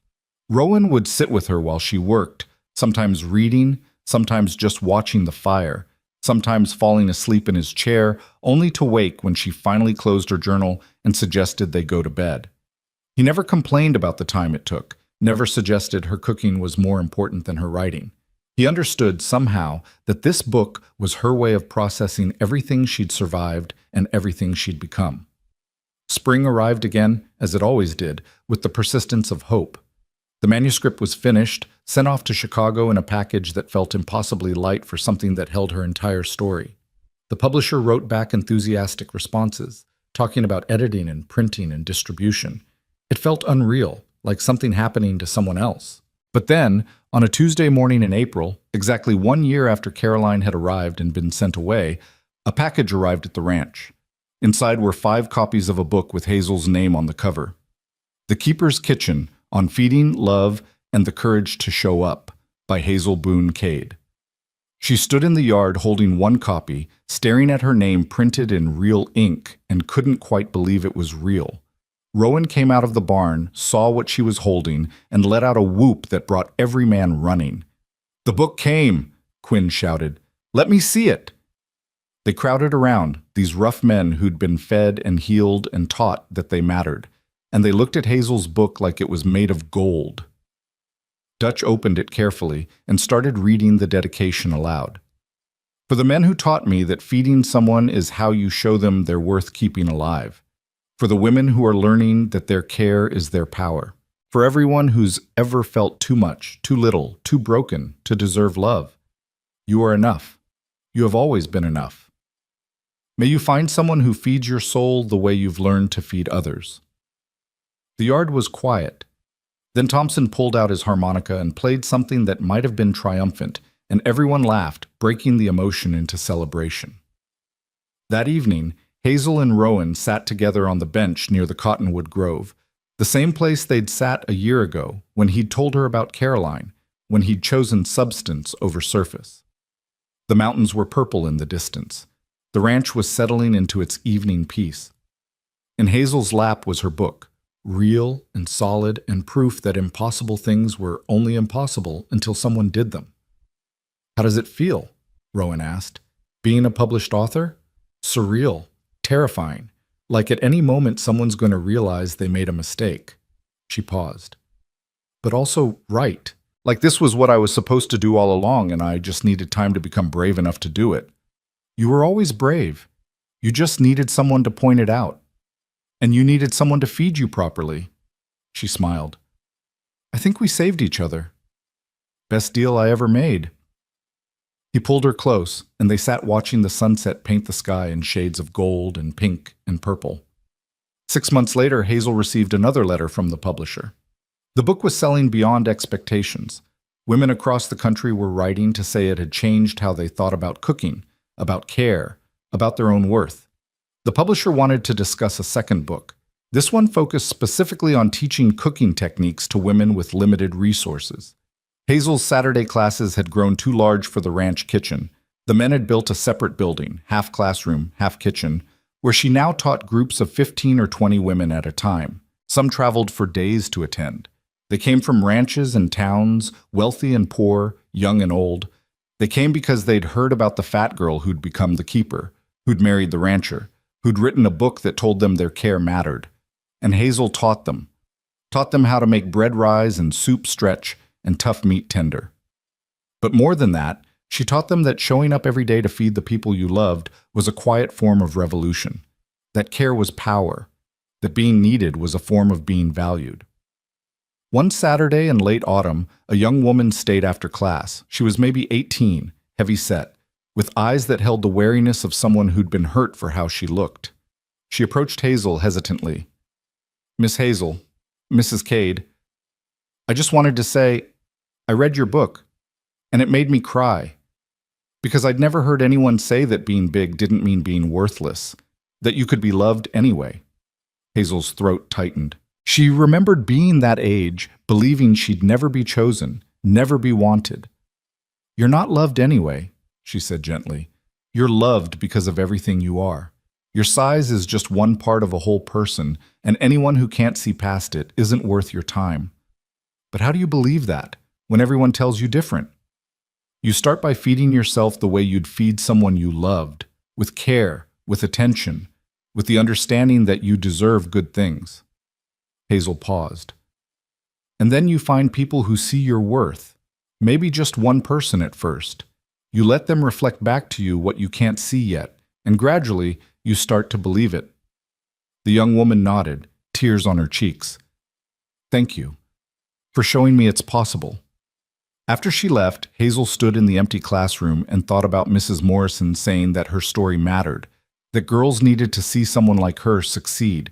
She hadn't understood then, not fully, but she understood now. Every woman she taught, every person who read her book, every life touched by the simple message that care was valuable. They were proof that survival could become more than just endurance. It could become legacy. The years that followed were full in the best ways.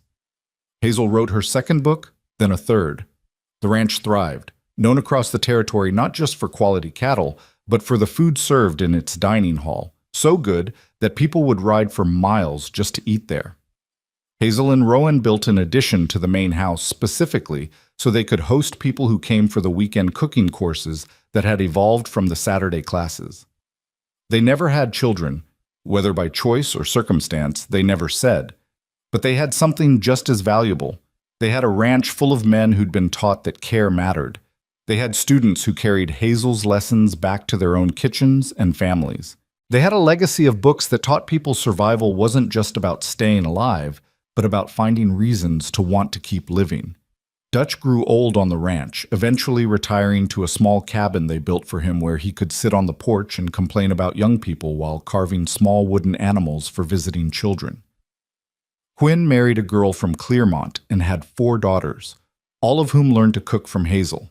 Samuel never remarried, but he became the ranch foreman and was known for his fair management and his complete intolerance for anyone who disrespected women.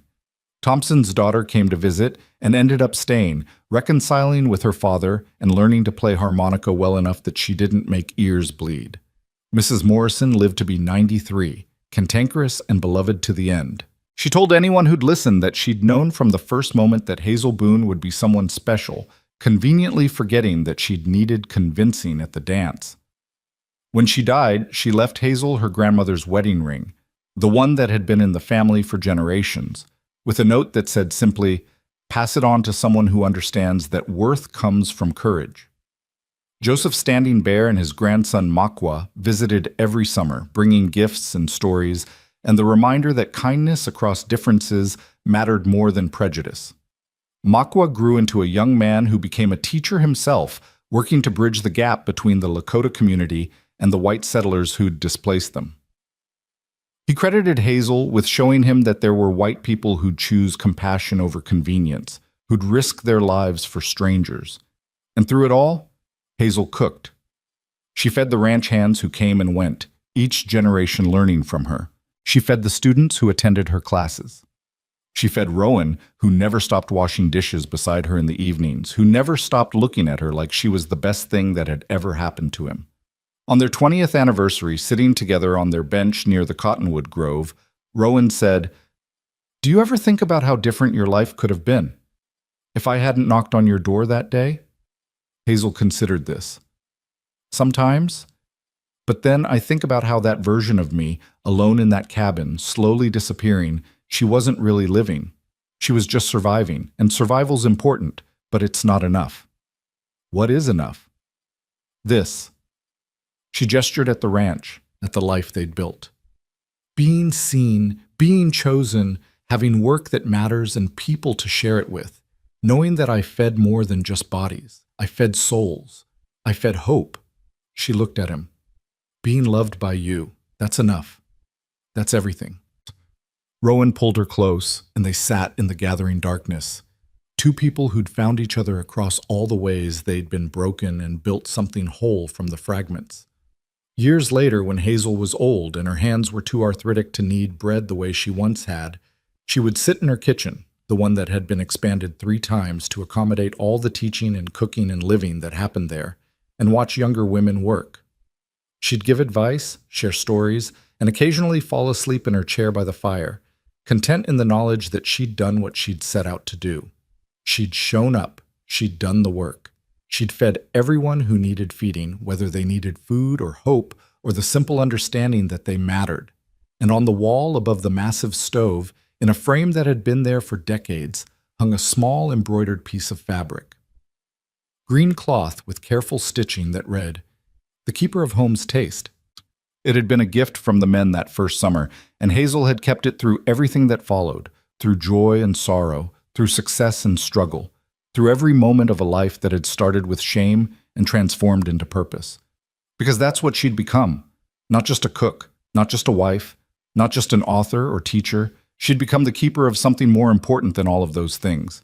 She'd kept alive the knowledge that every person who sat at a table deserved to be fed with care, that every meal was an opportunity to show someone they mattered, that love could be baked into bread and stirred into soup and served with the simple statement, "I see you, I choose you. You are worth keeping alive." And beneath the vast Wyoming sky, in the kitchen that smelled eternally of bread and possibility, Hazel Boone Cade had proven that the fat girl by the river could become a woman who fed the West, not just with food, but with the radical notion that everyone, regardless of size or shape or past wounds, deserved a seat at the table. She'd shown them what real love tasted like. And the world had been hungry enough to feast,